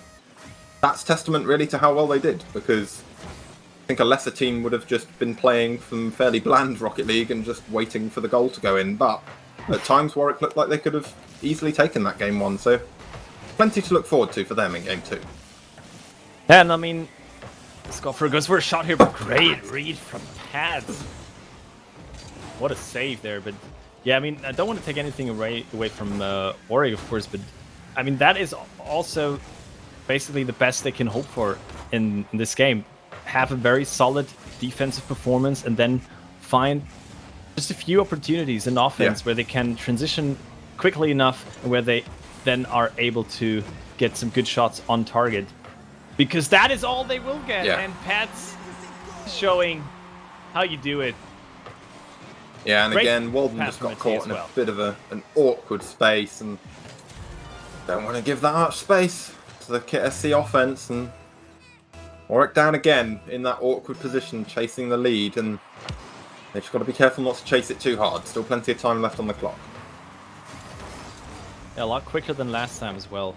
I mean, this also gives them a lot more time to come back, but this also gives Yeah, I don't think KSC a that's- lot more time to really start rolling here in this match. Yes, like you say, I don't think it's necessarily a bad thing. It could be quite a bad thing if, like you say, Kit start getting 2 and then 3 and then 8. But, you know, it, like you say, the flip side of that is if Warwick can hold their nerve, they now have a lot more time than they did in Game 1 to try and turn this around. And I'm always reticent to say this in such high-level competition, but I think if there's ever a time God. as Arno doesn't miss them, cuts me off and really cuts off what I was about to say. I was going to say Warwick. I think if there's a time to be looking for overtimes, it's now. Warwick just need to keep a game level until the end, and then they, like you say, need one chance. And unlike in regulation, the one chance would actually be decisive. If converted, you would score and you would win. And that kind of setup, I think, you know, it's never something you should aim for. But I think in an overtime, Warwick stand a lot more of a chance than perhaps they would in open play. Yeah, I mean, now they need 2 of those situations, so Yeah, exactly. it's still, Good luck it's with still that. very much possible, but Not if if you make Arno's 3. doing that. Arno somehow gets in the way of that one. It looked like it could be an easy save, but he gets that slight touch and Oh, even great bumps bump. Goffer as well. Beautiful, beautiful play there from Arno. And no way for Goffer to defend that ball. No, that was pretty much perfect from Arno there, just getting in their face. It was actually, if anything, it have just sort of swallowed up Warwick's game. That's the kind of play you'd expect to see from the orange side, really, just following a keeper into net and harassing them. But Walden's got a bit of a chance now, gets past pads, but Mate is back. Not going to trouble them too much. That's a bit better. Gopher's there, but again, getting it past 1, and there's always at least 1 waiting. And just lofting balls like that is going to do very little. Yeah, exactly. I mean, Again, it's so hard to really get your offense into a good position against a team like KSC. But that is actually not looking Ooh. too bad. Coming from way downtown there, Gopher with the I pre-jump, think but if anything, it doesn't was quite get too it. far back to try and make that shot. Like you say, a long way away to be taking that aerial, and he did, and he got there, but not quickly enough to get a clean shot away. And this is the problem, you know, Warwick are going to start lacking in confidence, and they're going to start hanging back. But I think if anything, that only favours Kit more. Oh yeah, absolutely. I mean, if you give them too much space, that is when they will start getting Here we go. double-digit goals on Oh, you. Arno nearly didn't a just quite case have in enough point. boost. Ooh, uncharacteristic miss there from Arno. Is Walden going to go for it? He is. Didn't quite get the power on it, but again, those are the kind of plays that outlive whichever series you're in when you do them, so can't really fault him for that, although I can fault him for that. That's hardly brilliant, but Gopher cleans it up well, leaves it for pads, and that's a killer infield pass. She stays up. Again, Kit beginning to look like Durham did in their second series, starting to get that heat and the confidence, and looking a bit terrifying now for Warwick. Oh yeah, absolutely.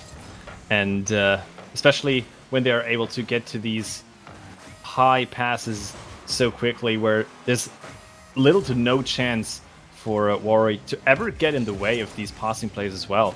Yeah. And sooner or later, they will find one of these passes and get good shots on goal, like that one.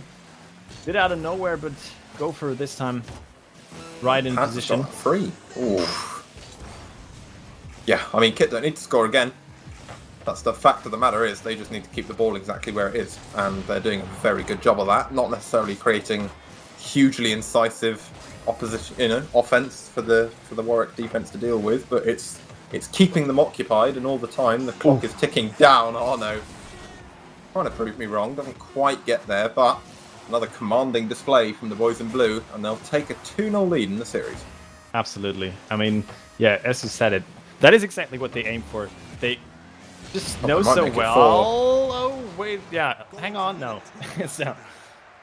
But just know so well how to control the piece of the game and how to play it, depending on the situation. And we saw right there, they were up 3 goals. They knew there's basically nothing we have to do here except for just control the ball. Just not give Warwick any opportunity to get an attack going. And they didn't really try to score more goals. They were just keeping the ball as long as possible, going for these slight little touches, playing a lot of high passes in midfield where they knew they would be able to get there first because they had control over the boost as well. So it's just absolute perfect Rocket League in that case, and that's what you want to see from them. That's what you want to see from a EURC runner-up and a also possible contender for champion in Uniliga and this season's EUR. Yeah, and I mean, playing like that, it's going to take a team of Berlin Phoenix caliber. Can't actually quite get those 3 words out. Berlin Phoenix caliber to even challenge them. I think Warwick are pretty much at death's door here. It will take a hell of a change in this game 3 to avert the second sweep that we've seen tonight. But like we say, expect the unexpected with Warwick. You do never know. Walden there in his Batmobile. I don't think there's a player more connected to a specific car in EUR than Walden is with his Batmobile. And these guys, they know what to do, and they know what not to do. And Alice making it a little bit difficult, but they managed to come away unscathed here at the start of Game 3. Yeah, Arno already starting to look a lot better now, once again. And he was already looking super well. Trying to get that pass over to Matib. And I mean, if these guys are starting to go for these fancy plays as well, they are feeling really well. Yeah. And that's the terrifying thing. Yeah, and that if is you're a fan nothing, of Warwick. Yeah, absolutely. You don't want to be in that spot as Warwick. Yeah, but, again, this is the thing, is that Warwick, they don't ever really seem likely to concede. That's a huge clear, and an opportunity here for Alice. Doesn't quite make the most of it, and now coming back on the opposite side, it's a 2v1, tries to get it over to Mate. Great dunk, but it's going to bounce off the crossbar, and Warwick scramble to get back. They never look particularly likely to concede, Warwick. You can never really pinpoint a moment where you go, oh, well, this is probably going to be a goal, although that... I'm just going to stop talking. I mean, they had no boost. I think Gopher was the only one with boost there, and that is not a spot where you want to be. And then, I mean, he just steals that goal away from Arno. But, yeah, it was almost bound to happen there with both of the corner boosts going over to Kidder C earlier in that play. And Arno tries to follow up with the second one immediately. I mean, this is a very, very tough spot for Warwick to be in, as both Mati and Pats go for the balls, and there's free jump from Arno, and he finds it. What a read! Pats gets the assist, and there is the second goal. Yeah, you're looking at this and you're going, well, come on, put it anywhere but the middle, and your heart's in your mouth, but he bounces it in the tiniest gap underneath the car. Just to add insult to injury there, just slots it into a gap that most people wouldn't even think was there. And Kit, they're really warming up here, and they can keep this form up. I don't think the fact that they've technically lost 3-0 to the bottom team in the group is going to matter.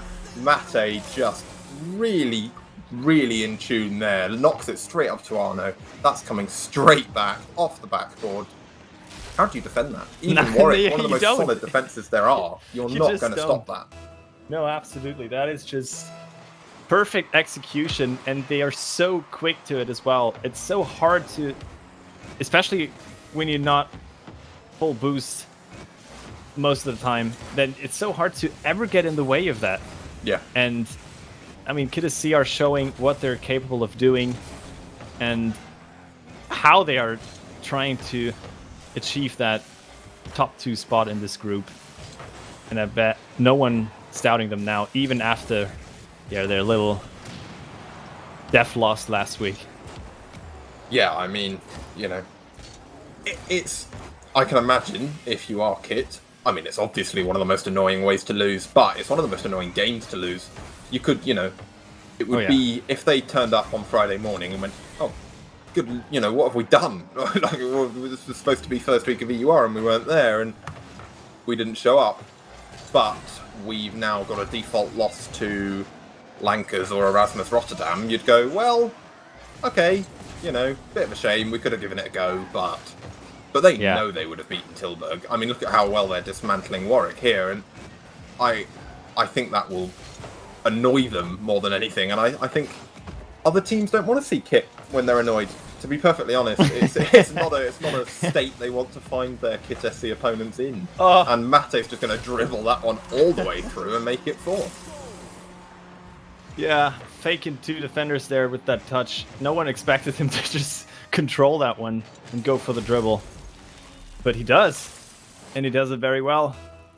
Makes it 4-0. And as you said, you don't want an angry Kit SC because they will absolutely destroy you if they are in a good form. And they look like they are in a good form today. And very much so. I mean, we already expected Warwick to not be able to win this series.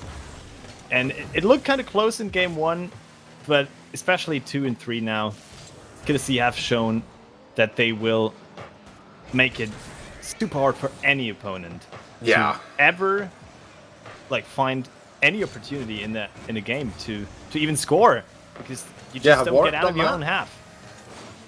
I'm not actually sure they have. This could be approaching a perfect sweep for Kit at the moment, and I really feel, as Arno slots in a 5th, I don't think Warwick have played badly. I genuinely don't think that this is, we could sit here at this point, minutes ago in game 3, they're 5-0 down, we could go, well, it's all fallen apart for this Warwick side, and they've not been their usual...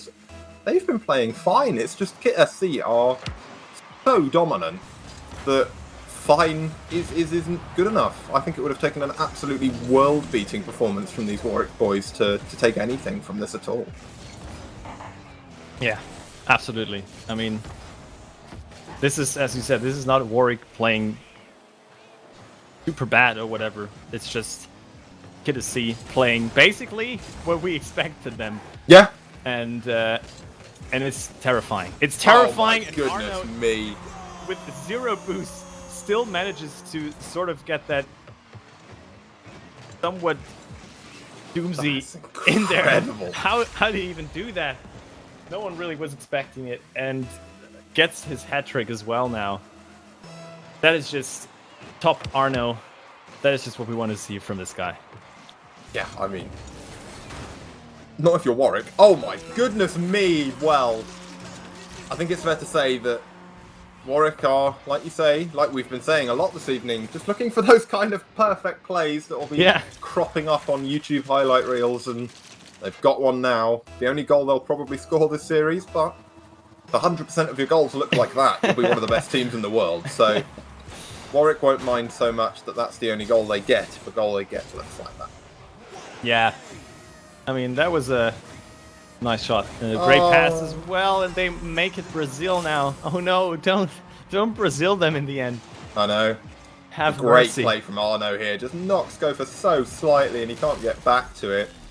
Makes it look like Mate scored an 116 kph flip reset, which I'm sure he won't complain about. But 20 seconds to go.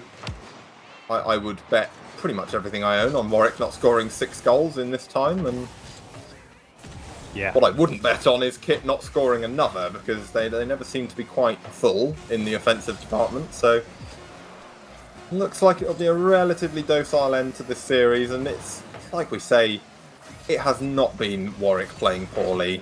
As that ball drops just on the right side of the line, it's just been a masterclass from the boys at Karlsruhe.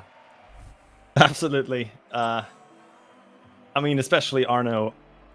Yeah, he's popping off in that third game. He was on fire, and if I mean, this has been the first game that Kiddersi have actually played in this EUR Summer Series.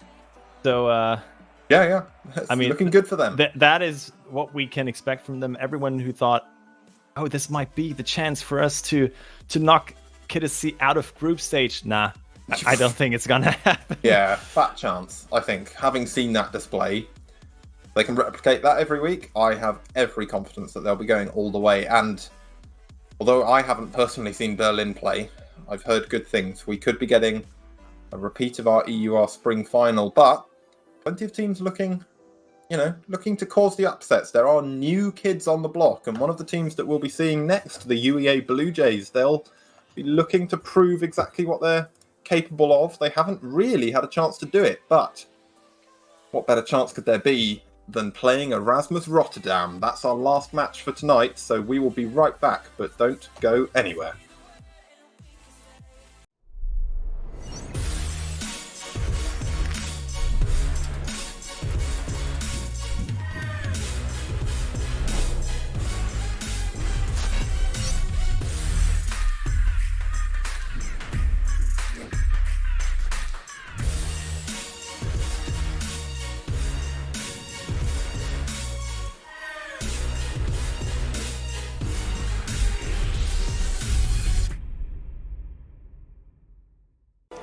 Ich war gestern so hart am Grinden. Die neue Map. Einfach einen DD dabei gehabt mit AOE-Skin und Life-Drain. Easy, ich habe alle Event-Quests abgeschlossen. Genug extra XP, dann ziehst du noch einen Booster aus der Lootbox, kannst selbst Sets farmen und Levels auch noch genug.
Fill me out with your smile.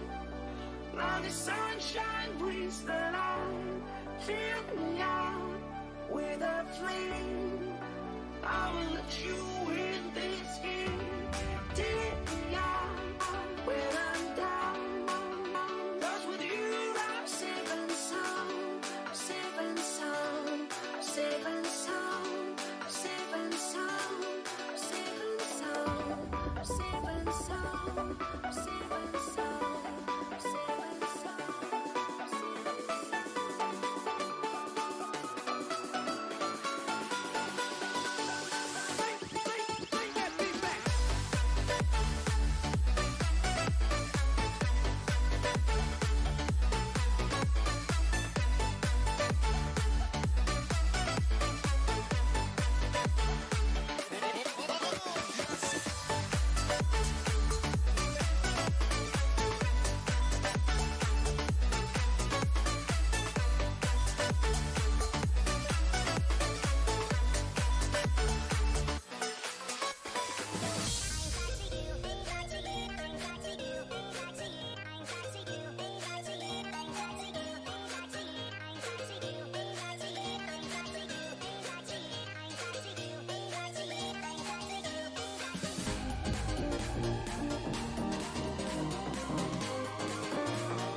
goes, there is also misery.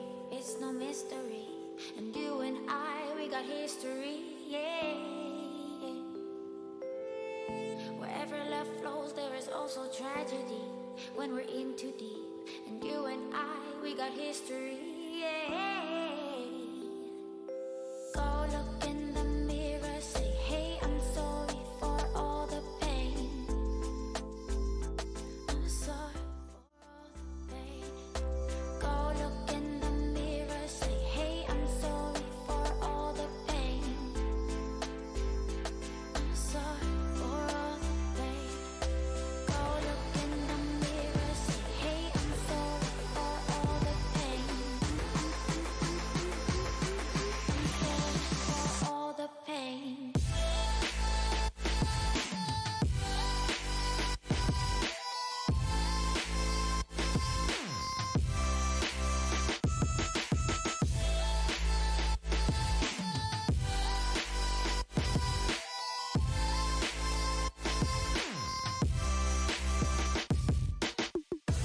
I know my limits.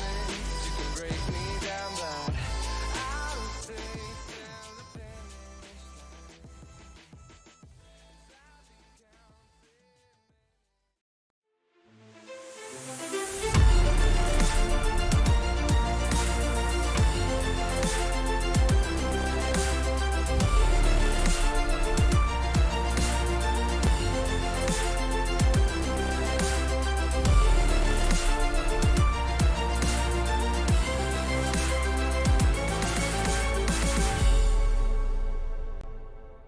Hello, everybody, and welcome back for the final time to tonight's EUR Summer 2020 broadcast on Uniliga. I am still Atch, and I'm still joined by Crafty for what I think is really the marquee matchup of tonight's games. We're going to be looking at the up-and-coming UEA Blue Jays facing off against the newly enhanced Erasmus Rotterdam.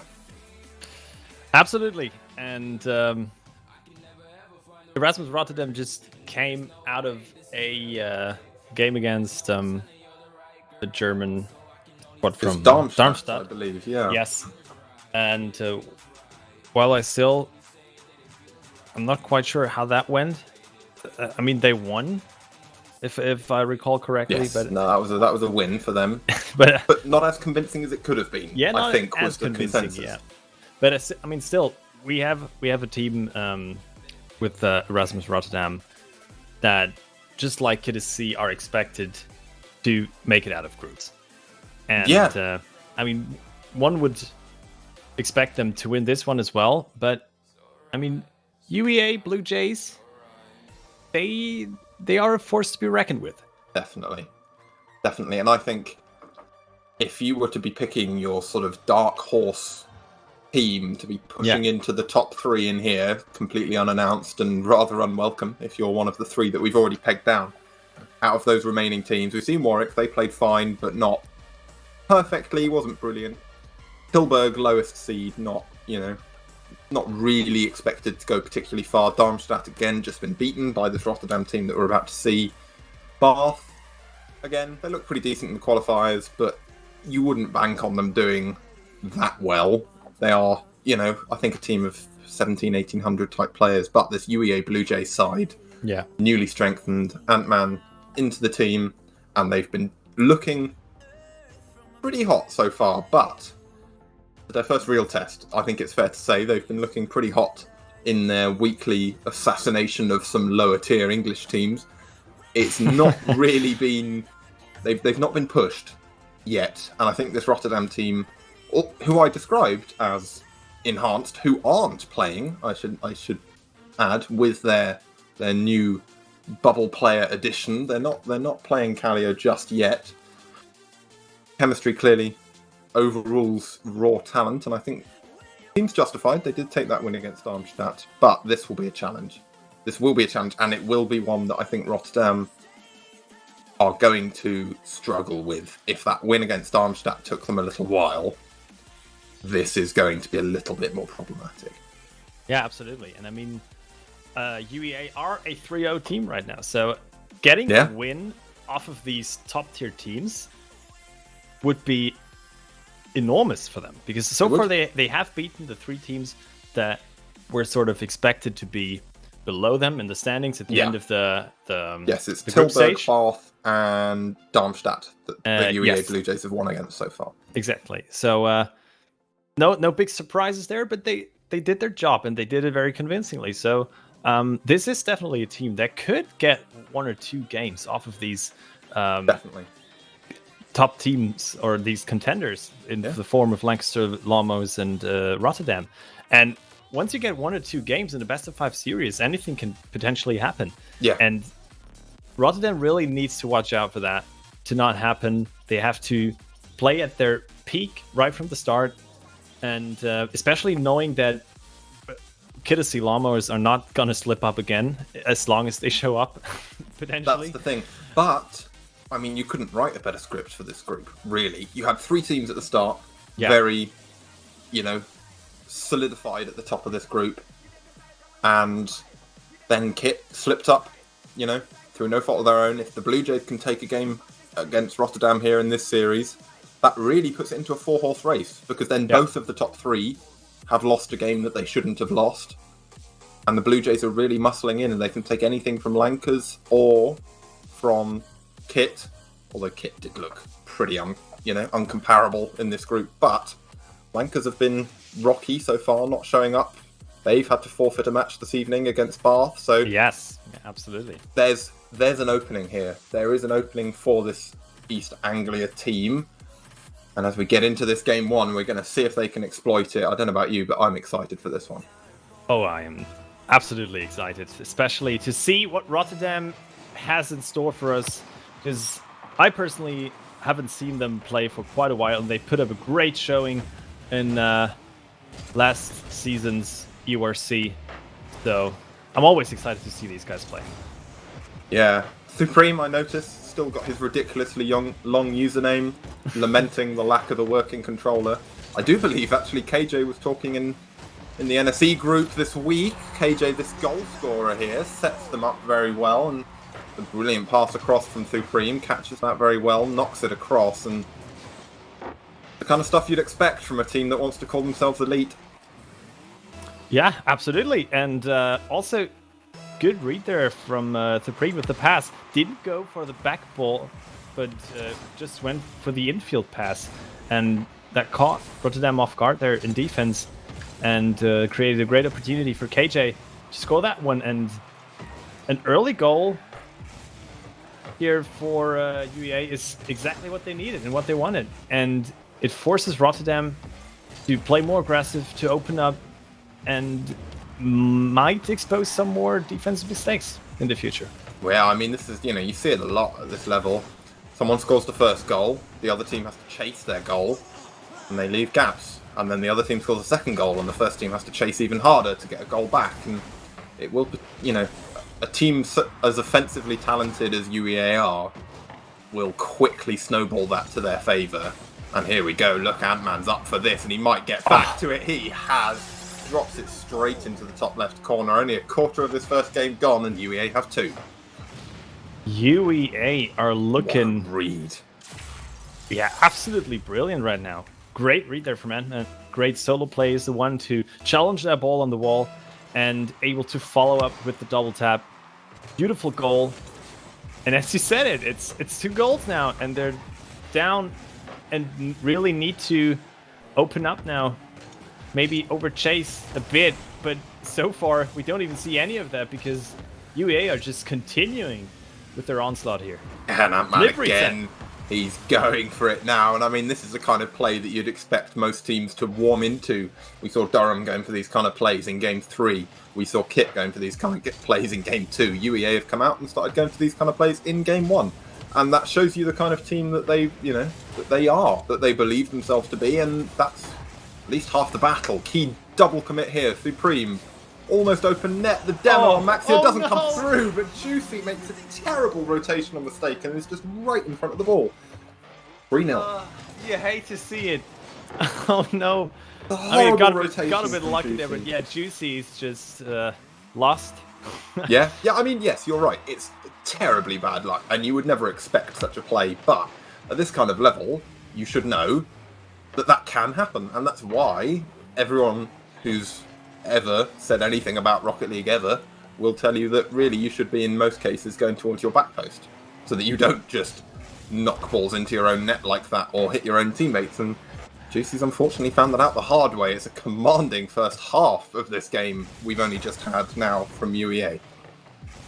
Yeah, and I'm excited to see whether they are able to continue like that. I mean, not only in this game, but also for this entire series, because Rotterdam is an excellent team, and they are able to sort of dominate pretty much any opponent they face. But so far, they can't really connect with each other at all. And on top of that, have exposed some dire mistakes there in defense. Got a bit lucky there again. They got to really watch out for those. Yeah, and I mean, this UEA team have barely been troubled at the moment, and the little bump there, but the shot doesn't come through, and again, Juicy diving for a last-ditch tackle. Works this time, but that's something that Rotterdam don't really need to be doing. Certainly not at this stage, and there's a shot, but Supreme gets up very well and saves it, and Ant-Man's going to get back to this, and just chooses to launch it down, doesn't go for anything fancy. They don't need to. They're in a position like we saw Kit. They just need to keep the ball away from their goal, and that will be it for game one. Yeah, absolutely. And I hope that Rotterdam will not allow that to happen, because they are definitely capable of doing so. And they're trying to increase the pressure a bit, get some more control over defense, get some over midfield, and challenge those corner boosts. But they often find themselves in this situation where they are in a 1v1 situation in defense, and that is not looking too good, to be honest. But that is a good boost steal and a good demo from Maxio, and that could create an opportunity for Juicy. The ball drops even. Maxio has the boost, but that is not the best touch. Maxio going for something fancy. They just need anything at this point. It doesn't have to look pretty, it just has to go in. And there's 40 seconds to go. You don't see this UEA defense being breached once, let alone 3 times. And again, the panic starting to set in. Supreme knocks that down. He might even get back to it. Ant-Man tried his luck. KJ is going to get there. Free shot. Just wasting the time, lofting it up. Doesn't need to go for anything fancy. Doesn't need to overcommit or stretch. That's up for Ant-Man again. This UEA offense is absolutely stifling. And that ball's coming out. But with only 10 seconds to go, this game's all but wraps up. Yeah. I mean, it'd be great for Rotterdam to at least get on the scoreboard, but it doesn't look like UEA is going to do him that favor. Might even get it a 4th in. Almost coming off the backboard there. I believe it was the Supreme, yeah. But what a great performance from UEA in game 1. Absolutely dominating Rotterdam. Yeah. A team that made it to the quarterfinals in EURC in spring. Managed to take Kidder C, I believe it was, to game 7. Yeah. So that is, I mean, they were an absolute contender for this year's EUR of this season's EURC EUR Summer Series, and they looked absolutely lost against UEA. Yeah. I mean, I would almost go as far as to say, and I'm sure Kit fans in the chat and Kit players, if there are any, might have something to say about this. I think that's the most cohesive performance in one single game that we've seen all night. I think that was, Kit definitely stifled very well, particularly maybe in that last game against Warwick. That was a very complete display. But we've not seen a team come out the gates like this. Not in game 1. We've not really seen it so far tonight. I mean, Kit took 3 minutes to break down Warwick because they were defending very well, and I don't think Rotterdam were defending particularly badly. There were a couple of mistakes, but only once the panic set in as the clock ticked down, that was just an absolute whirlwind from UEA. They barely did anything wrong at all. And I mean, this will be over before you can really blink if they can keep that form up. Yeah, I mean, that is a terrifying display from UEA, and Rotterdam really need that mental reset right now. Yeah. Because, as I said before, they looked out of touch there most of the time. They didn't really find any passing plays. There were some slip-ups, communicational in defense, and almost an insane dunk there could have led to a goal. Yeah. I mean, Supreme, takes guts to play at this level of Rocket League, but I think it is worth mentioning that on Tuesday he was partially electrocuted by the controller that he's currently using. So, oh my god, he's taking no prisoners playing this game. He's really keen for it and probably playing in rubber gloves, you'd hope. But whatever he's playing in, he's playing very well. That's an awkward pinch, but Juicy's done well. Not quite on target, but going to be a Rotterdam player there, and that's come out in the dunk. Like I said, it doesn't have to be pretty, it just has to go in, and Wizard makes sure it does. Yeah, I mean, that is just a great read there from Juicy. He doesn't really get the best touch in. I mean, it looked like it could have been intercepted earlier, but Wizard also with a great read and manages to win that 50, and that's all you need.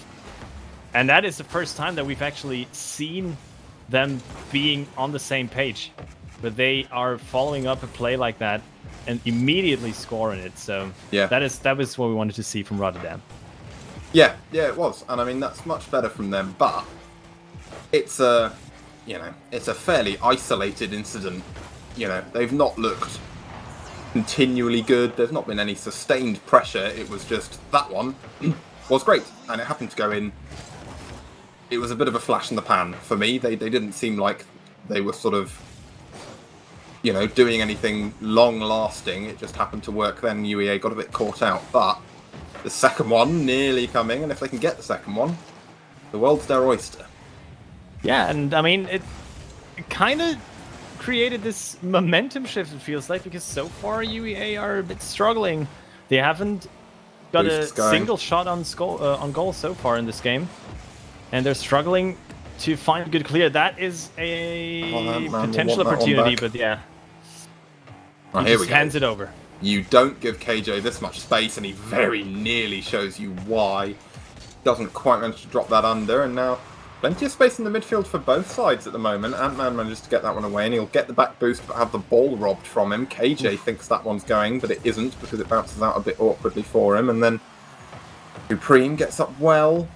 Ant-Man's there, and then he's not, being clattered away by Juicy again, and it's a little bit of a siege at the moment for Rotterdam. Much better in Game 2.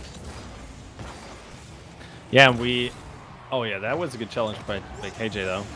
If he manages to put that onto Supreme, that would have been a great opportunity. But that is what UEA needs right now. Another double commit on the backboard there from KJ and Ant-Man, and we've seen a couple of those now, and you can feel the nerves get to them right now, especially in defense. And that is just a Supreme pass onto Maxi, but no one's really challenging Juicy here, and it gives him so much time. Basically puts it on the ground. Yeah, I mean that was brilliant from them. That was just what they needed.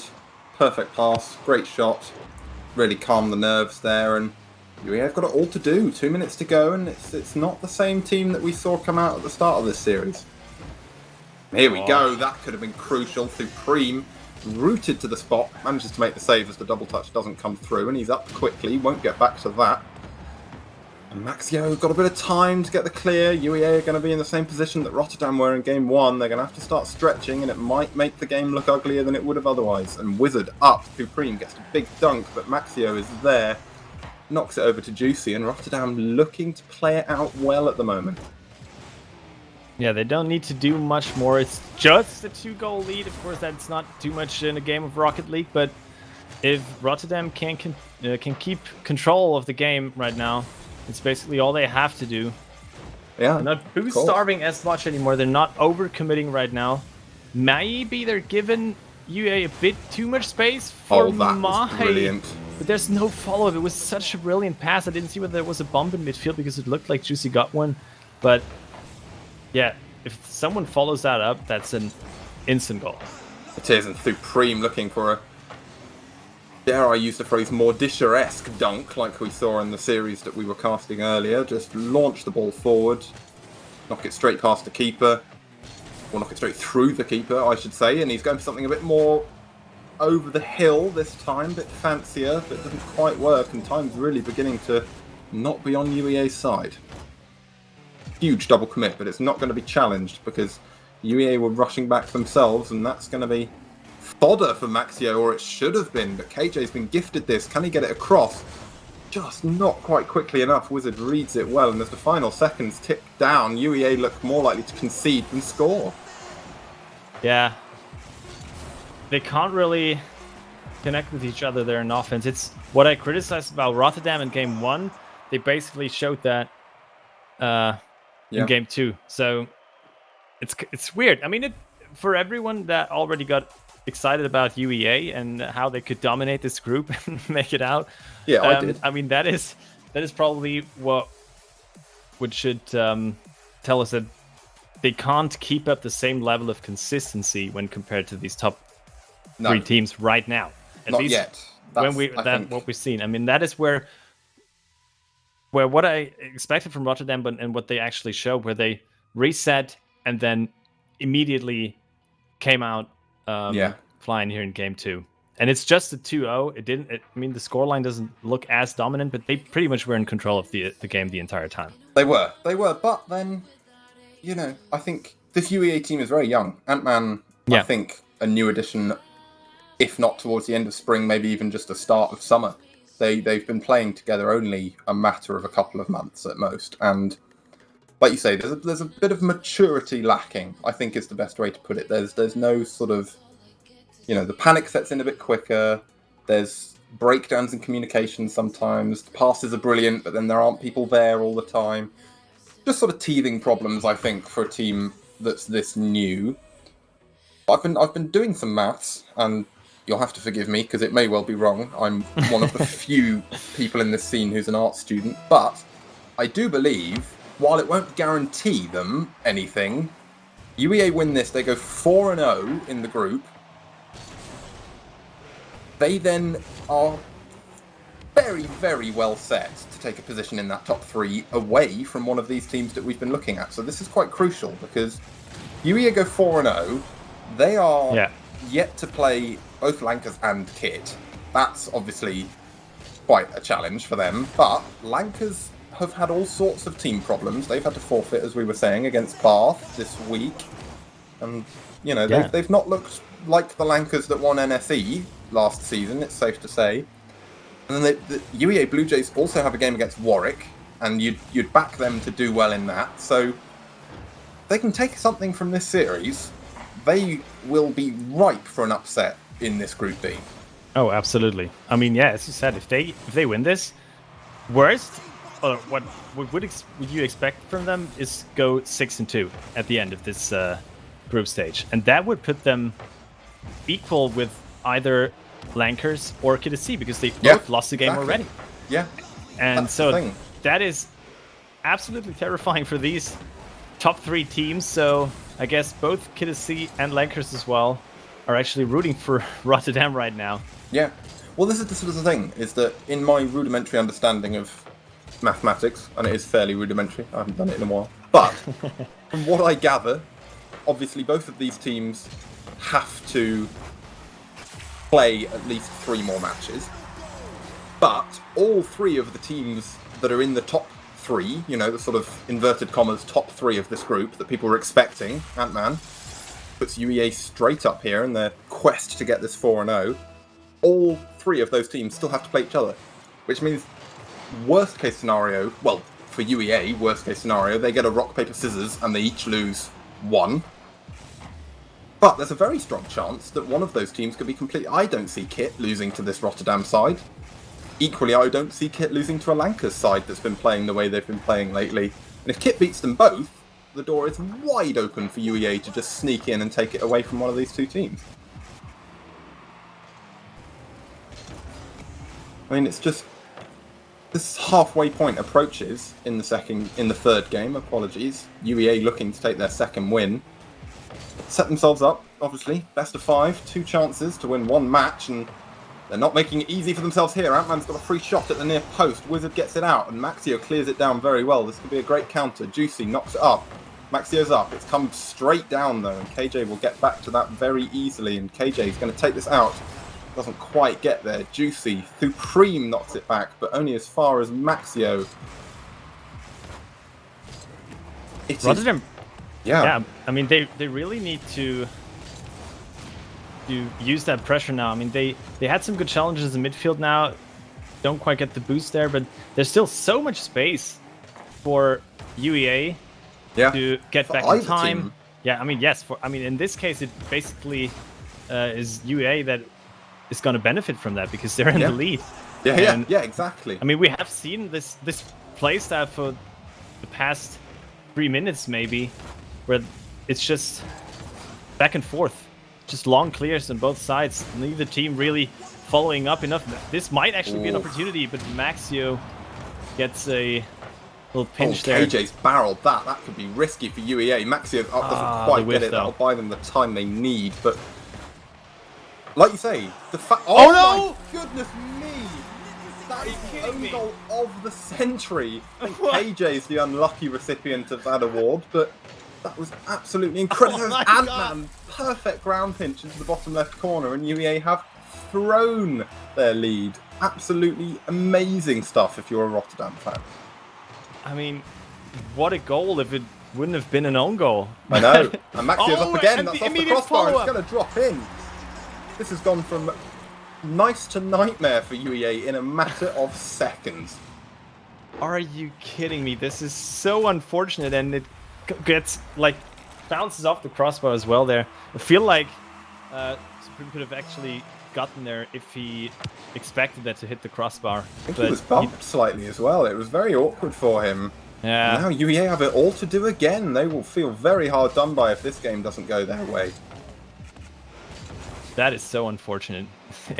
I mean, of course, yeah, they could have potentially prevented that second goal, but having 2 goals in such quick succession scored after you pretty much had no fear of losing this game because there wasn't really any action going on. No. Just, yeah, an absolute bummer. It goes back to what you were saying earlier. The space in the midfield benefits whichever team's in the lead because they're going to be playing much more controlled play. They're not going to be pushing so much. They won't be confidence issues. They won't be sitting back. And it's when people sit back, the space in the midfield becomes a huge problem because then there's free angles for redirects, free space like this for long shots. Makes great watching, but it would be quite nerve-wracking as a player on either team. It absolutely is. And it's now only 20 seconds left here for Jay's done well UEA. there. Can they get another scoring opportunity? They Ant-Man do. off the crossbar. KJ's there. KJ's there. Oh, the bump doesn't come through. I was sure Ant-Man has solved it, but Maxio's cleared it well. Supreme just along the floor. KJ's going to have to work miracles here. He knocks it middle. Ant-Man's there. The shot's very high. Supreme might be able to drop it back down. He keeps it up. We've got 0 seconds left on the clock. Juicy knocks it down. Supreme's got the boost, but Wizard has the ball and he's missed it. But it doesn't matter. Rotterdam will take game 3 and UEA will be feeling very hard done by. Oh my, absolutely. I mean, poor Ant-Man, Wizard says. And that's that's how you could sum up game 3. That is so unfortunate. But, I mean, I guess what separates a good team from a great team, you gotta bounce back. Bounce back. And Rotterdam, basically, I mean, they were basically gifted the bounce back, but at this point, they probably don't care. Could have bounced back from that. It wasn't an overtime winner or anything like that. They had the time. They had a couple of not brilliant, but half chances. Yeah. They weren't completely out of it as soon as that goal went in, and it is just that's the way it is sometimes. And Rotterdam move up to match point, and God, the permutations in this group are just going mental. Obviously, we're getting more and more results in as the night wears on, and we'll have 3 whole match legs on each side of the groups next week. 5, 6, and 7 will all be played. I mean, going into this, there are, in Group B, at least 4 teams that have a reasonable shot. And I mean, there will be a couple of others, I'm sure, that technically could make it in on a blinding performance. I'm sure a lot of the teams down at the lower end of the group have nicer matches to play than the ones they have. So, UEA, they'll rue it. They'll rue it. If they lose this, it will be a horrible way to lose the series. It will come back to that awkward rotation from Ant-Man, knocking it into his own net with a perfectly timed pinch that he didn't want. And as we go into this game 4, they've got to win 2 straight. And if they do, anything's possible for this team. Yeah, I just hope they don't tilt now because Yeah. I mean losing a game like that is a big tilter. Upsetting, I mean, to I say would, the I very would least. Yeah. absolutely tilt off of that. But then again, I'm not a nearly professional player in Rocket League, so yeah, to keep your mental up after a game like that is really crucial right now. And if they can do that, they showed that they are still able to win this series because they are playing exceptional, or have been, and they are creating opportunities like that, forcing a double commit as well there between Juicy and I think it was Wizard. Ooh. So yeah, if they can keep that up, if they find that game 1 performance again, Yeah. they are absolutely capable of dominating Rotterdam. Yeah, and I mean, like you say, it wasn't a bad game 3 from UEA. I would say for 4 minutes and 50 seconds, they were arguably Yeah. the better side. The problem was that 10 seconds somewhere in the middle where they conceded 2 in quick succession, and they just couldn't quite get back from it. And, you know, it's a commentator's cliche, but it only takes a moment to score a goal in these kinds of games, and that's all they need at the moment is just one. We've just passed the 3-minute 30 mark. Ant-Man looks to drop that down. He's stuffed it very well into the corner, making a nuisance of himself, but he won't quite get it, and now Rotterdam look to break on the other side. Yeah, great 50s there from Juicy, manages to get the ball past 2 players from UEA, allowing his team to reset, grab some boost, get ready for offense, and they could potentially have a good one here. Juicy, great read, but doesn't quite get it on target. Yeah, it was close, and Wizard again, being very prudent, taking it all the way around. Supreme's challenged that, which was bold at best and a little bit risky at worst, but it seems to have worked. KJ manages to knock it through, but it's a very awkward bounce for UEA. Their offensive momentum just a little bit stymied by that there. Both up on the wall here. Ant-Man drops back, but KJ's demoed. This is just a last stand for Ant-Man, and he gets the 50. That 50 crucial for both teams. Either side could have conceded off the result of that, but seems to go neutral. Juicy knocks it through, doesn't quite get the second touch. Both teams again playing lots in the midfield, and there's plenty of space to do it in. Yeah, but they can't really afford the boost there to be able to keep that pressure up, and you always find that one player with the ball in midfield with little to no boost, slowing down the offense. But that looked like a whiff there from Supreme. He There's a massive bump. went He for just got launched into the air. Oh, okay, I didn't say that one. Rotterdam player chased him up the backboard, and now he's got 12 boost. Juicy, you'd back him on that, but he doesn't get it, and that's off the post. This is awkward now for Rotterdam. No boost on the UEA team. KJ doesn't get the flick, and Maxio's back with plenty of boost. Gets enough on it there, and Ant-Man slowing the push from Rotterdam. Is it enough? It might be. Maxio's demoed. That will probably only help Rotterdam in the long run as he spawns on their back line. UEA looking to calm the game down a bit, which I wouldn't mind, so I can catch my breath. Oh, that is a good shot from Maxio. And you can really feel the pressure now. Rotterdam has a lot more control over boost pads now. That's it. That should go in. It doesn't. Yes, it's Maxio. Puts the cherry on top. It's the first goal in the game with 1 minute 17 seconds left to play. What a great effort from Supreme, though. Very close. Just needed a tiny bit more height, and it would have come out off the crossbar, and he could have feasibly got back to it and saved it off the line again. But unfortunately, then just comes pretty much straight down, and a no boost 50-50 on your goal line is tantamount to suicide in this, and it's just never going to work. As the final minute approaches, UEA are chasing again. Yeah, but once again, it was a result from that pressure that Rotterdam built up. They finally found some control. They were able to boost starve UEA, and being able to boost starve a team like that for no that amount mean of feat. time, Yeah. always results in at least a very good goal scoring That's a opportunity. bump. Oh, Maxio gets back very well to that, and that's an awkward touch from Supreme with no boost. He's left Ant-Man in a bit of a lurch here. Does well.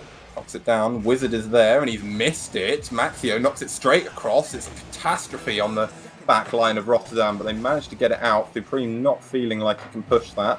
Doesn't want to risk it. There's still time left on the clock, and Ant-Man's going to try and drop that through. Pinches it on the ground in the right direction this time, but still doesn't quite get enough. That's free off the backboard. KJ's up again. He doesn't get there, and Maxio cuts off Ant-Man's shot at the pass. That's the final 10 seconds now for UEA. Yeah, it doesn't look too good for UEA now, especially if Maxi is able to drop that one into the box, and there's a double commit even in defense, and that should maybe be it, but that is a good ball against my He actually manages to get there. Supreme with the equalizer. Buzzer beater, what is going on? So far before this ball came off the backboard. That is absolutely amazing from Supreme. He's single-handedly dragged UEA into an overtime here. Oh my god, this is by far the most exciting series we've seen all night. And definitely, and Ant-Man's got it. He's got it over, and it's in. UEA have sucker punched Rotterdam just like they were sucker punched in Game 3. A close one from KJ. It was very close. Maxio nearly got to it, and Ant-Man just sneaks it in under the crossbar. We're going to Game 5. We're actually going to Game 5. I do not believe it. This series is insane. Yeah, KJ thinks so as well. KJ agrees. This is an absolute... We were talking about being able to bounce back, and I did not expect that to happen from UEA, but they are able to find that buzzer beater and then just... Incredible play. Absolutely, like, run away with overtime within, like, the first 6 seconds. It's insane resilience there from UEA, and talk about mental boom. We were what a way to go into Game 5. 2 goals in the final 6 seconds of gameplay, basically. But my goodness me. And I mean, you know, I think this UEA team, they're really setting themselves up to be a fan favourite at the moment.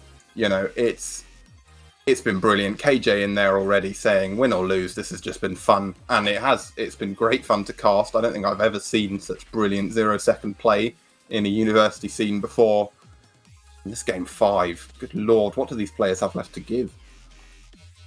I'm just... What do I have left to give? I'm out of words. I'm not going to be able to speak tomorrow. Yeah, this is just insane. But this is exactly what we wanted to see from both of these teams. And we sort of expected it to be a close match, especially with how UEA have been performing recently. But to go into a Game 5 after 2 absolutely incredible games, 3 and 4, is just all we could have hoped for. And I mean, as we see some clown fiesta going on there. It's not a glamorous start to Game 5, I'll give you that. Wizard trying to change that around, and that double touch attempt was left, mostly because I think he thought the backboard clear was coming, and then it wasn't. KJ's got that boost, and he's looking for players. He's not going to find any, but it won't matter. Wizard right on the back line. Ant-Man knocks that through. That's off the backboard. KJ just gets the read wrong. That could have been a key chance for UEA, but the offensive pressure is maintained. Yeah, this is such a nail-biter now. Any mistake could cost you this entire series right now. And we've been talking about how crucial this series could be for either of these teams. Yeah. So, knowing that this win can net you a ticket into the next round is absolutely insane. And Supreme with another big play, and I believe there was a bump as well from Ant-Man. No, Wizard just made the cut. A little bit quickly. Perhaps, like you say, should have just rotated back, sat in there. That shot, it was perfectly good given the situation, but it was savable. Straight in at the near post along the floor. Wasn't world-beating, and UEA take the lead. But I've noticed at the moment in this Game 5, certainly their third man at least is sitting much further back than they were. And I think now isn't the time to try something different. They just need to stick to what they know. Don't get cowed by the gravity of the situation. You just need to keep at what you're doing. Supreme trying to keep up that offensive drive. All 3 UEA players within a few meters of each other in this corner, but it seems to have worked for now. Ant-Man off the sidewall, no one there. Maxio gets it there. Ant-Man's up again, the relentless pressure. Supreme is there again. 2 diving Rotterdam players save it down, but something's got to give for the boys in orange here. They need a change, and they need it fast. Yeah, KJ with a bit of an awkward touch and half flip there, but he manages to get back on his wheels. However, this opens up the opportunity. Just couldn't quite get it on target. Supreme with the fake. Out. And does he get the touch? He does! What a play. Absolute insane performance of Supreme in this game so far. What a fake here. And then he finds the only possible spot to put that ball. He could not have placed that any further, like literally any further to the left. without that being savable. If he'd have put it even a slight bit further, would have rolled up the wall, and there would have been more time for the pinch out. He knew that, and he put it straight in. This could be 3. Wizard saves it, but this is not out of the woods yet. KJ gets it there, but it's cleared away by Juicy, and now Rotterdam looking to get some offense. They haven't really had any yet in this game 5, and they'll need some soon as we approach the halfway mark. Maxio gets that back boost, but the ball's already halfway down the pitch. Supreme is there again. Awkward bounce for Wizard to deal with, but he does. Ant-Man launches it. The demo on Juicy leaves a bit of space, but Maxio's up already. Not quite quick enough to get there. Juicy, he's really misread that. Ant-Man off the backboard. Wizard's so low on boost. Supreme plays it high again so that KJ can drop in. He drops it down, and it's a brilliant save from Maxio. Rotterdam stay alive, but that's not going to be enough for them in this crucial game 5. Especially with no boost. Juicy as well, and boost stolen away once again. They're in the corner. No, it's still there, and Juicy gets it. That is crucial. Just got it. But midfield boost control is totally in the hands of UEA right now, and they are able to keep up that pressure. They are able to keep the ball in Rotterdam's half. Oh, bump attempt from Ant-Man as well. Yeah, Ant-Man again, just hounding Maxio people. around, bullying everyone. It's really working for UEA at the moment. They are playing the disruption game of their life, and Rotterdam defense is slowly withering into dust. Wizard gets to boost, but he's still got a lot to do, and he's not going to have much luck doing it when he's off the field of play. Supreme knocks it into the corner, and Maxio's already up. There's a demo on KJ. This could make it awkward for UEA. Ant-Man bumped out, but he still managed to get the save on his way. KJ now gets to flick over one. That's an open net, but he's not going to get round it in time. Juicy clears it into the corner, and Wizard looks to get it away. Supreme puts it off the backboard. Probably would have wanted it closer to the goal than it was. Ant-Man knocks it off the sidewall. KJ's there. He goes for the shot. Ant-Man was available, but he's looking for demos still. UEA really tightening the vice. That's dropping awkwardly. Supreme is there. Ooh, Wizard! What a dangerous play, but it's really worked out for him coming off the inside of the post. But Ant-Man's still there as we approach the final minute. Rotterdam have to have some change. Supreme clears it away. This is absolutely end-to-end stuff here in game 5. Yes, this is all we could ask for a game 5. It's such high-level Rocket League that we are seeing here right now from both these teams, but UEA seem to be a bit more resilient than now, especially in defense. They flick Supreme. Just get all of these attempts away. What a great redirect there, and it puts Supreme right in the spot there. But Juicy, I mean, the thing again, as the 30 seconds comes and goes, it's not about getting extra goals. It's about leaving the ball in their half and just watching it bounce around as long as you possibly can. 20 seconds now. It's really looking like do or die for Rotterdam, but they don't look like doing anything. KJ knocks it through. Supreme, that's in at the near post, and that will seal it. It is a comeback of absolute legend for the boys in blue. Overtime game 4, forced with a 0-second goal. They were their own worst enemy in game 3, but my goodness, have they shown up in this game 5. What a performance from UEA. Yes, I mean, that seals it, basically. And you talked about it before. You said UEA, they are the dark horse in Group B that is already so competitive with teams like Lankers, Rotterdam, and Kidda C. But we have a new contender. UEA Definitely are rising. And they really just blew this group wide open. A lot of people have been saying, look at that scoreboard from Supreme before I carry on with that sentence. 779 points, all the goals, 3 of the saves. It's an absolutely brilliant performance from him in game 5 and throughout the series from all of them. And I think this UEA team, like we were saying, they've looked the look. You know, they've talked the talk. Up until now, they haven't really had much of a chance to actually show what people have been suspecting they're capable of. And my goodness, have they done it here. I mean, what a performance. They showed such resilience to come back. That game 3 would have destroyed most teams psychologically, especially the way that they lost it with such an unfortunate own goal. And then straight away, that second goal goes flying past them.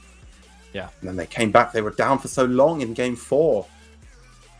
They were just brilliant. And again, probably going to alienate a lot of Kit fans on here. And I know this is a German stream and that's not wise. But I must say, Kit played the best.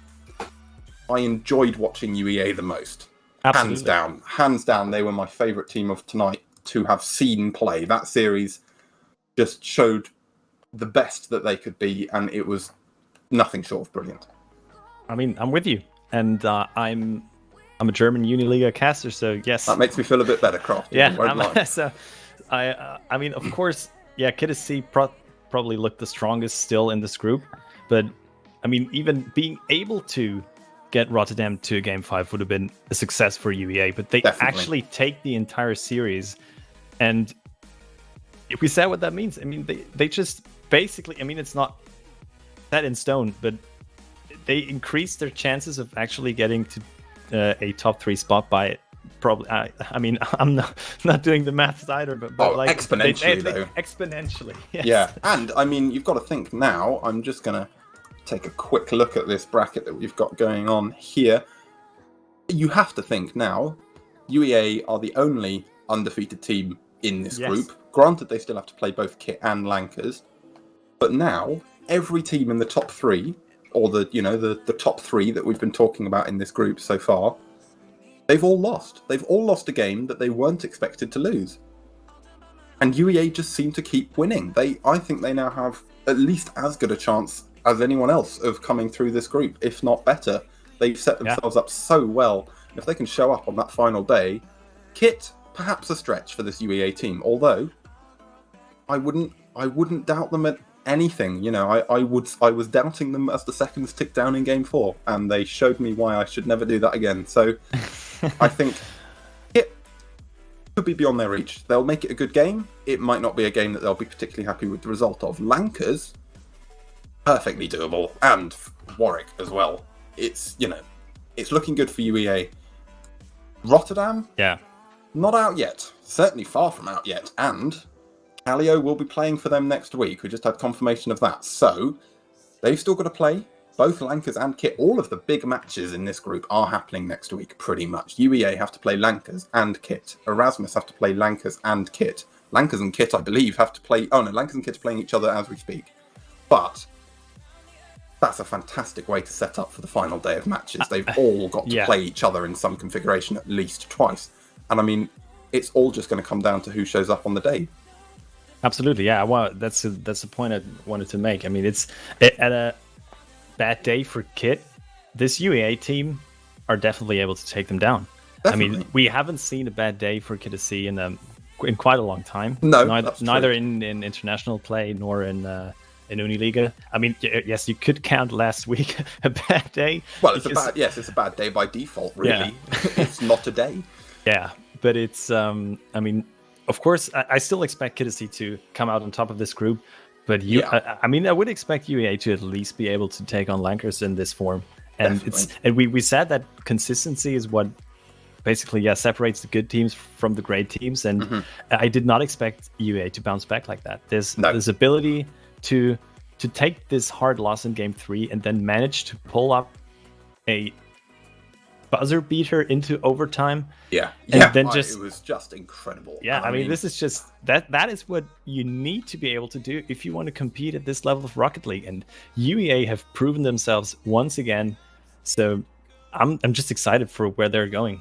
Yeah, no, I mean, I think they are, I think before a lot of people were, beginning to say, oh, well, UEA, really the hot property at the moment. They're the ones that, if you were trading in stocks in these teams, you'd be turning a profit on them at the moment. They're really up and coming. They were, really looking sort of to be the sort of, and it sounds like a bad thing, but the most improved winner. They were coming out so much stronger than they had because in NSC Spring they were struggling to make nationals. I don't think they actually quite made it in the end.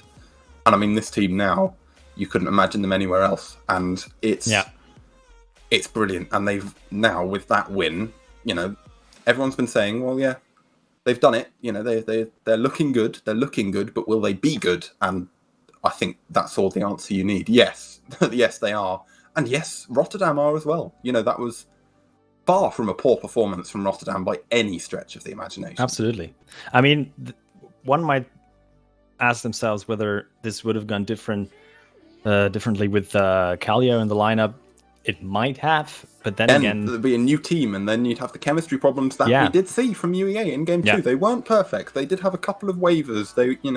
They did knock themselves down a little bit with, perhaps communication errors. We can't really see that, but definitely sort of rotational errors and just lots of particularly in that second game, passes for no recipient. You know, the passes were great and they were into the right positions, but there was no one in those positions to capitalise on them.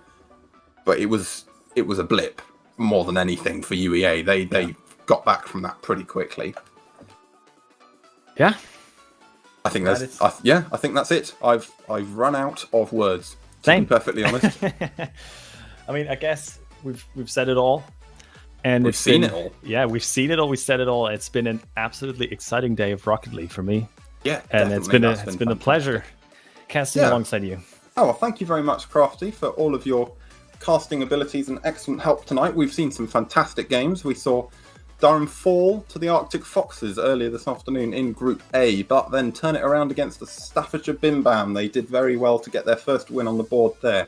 Then, in our third game, we saw Kit SC come out and absolutely dominate. They're looking the hot property still in Group B, despite all the nice things we've said about UEA, but UEA certainly gave us the most value for money on tonight's series in this fantastic 5-game thriller against Rotterdam. They took it to the wire, but they made it worthwhile. And like we're saying, next Thursday, final week of league play, there's going to be fireworks. There's going to be lots and lots of them. And I think if UEA are playing, that's always going to be the case. So please don't forget to tune in for that next week. I'm sure we both will, regardless of whether we'll be taking you through it or not. But for now, that is it from me. Thank you very much, Crafty, for helping out this evening. It's been a great pleasure to cast with you. Thank you. And yeah, thank you all for watching. We will see you again next week. Have a good night. Bye-bye. Bye-bye.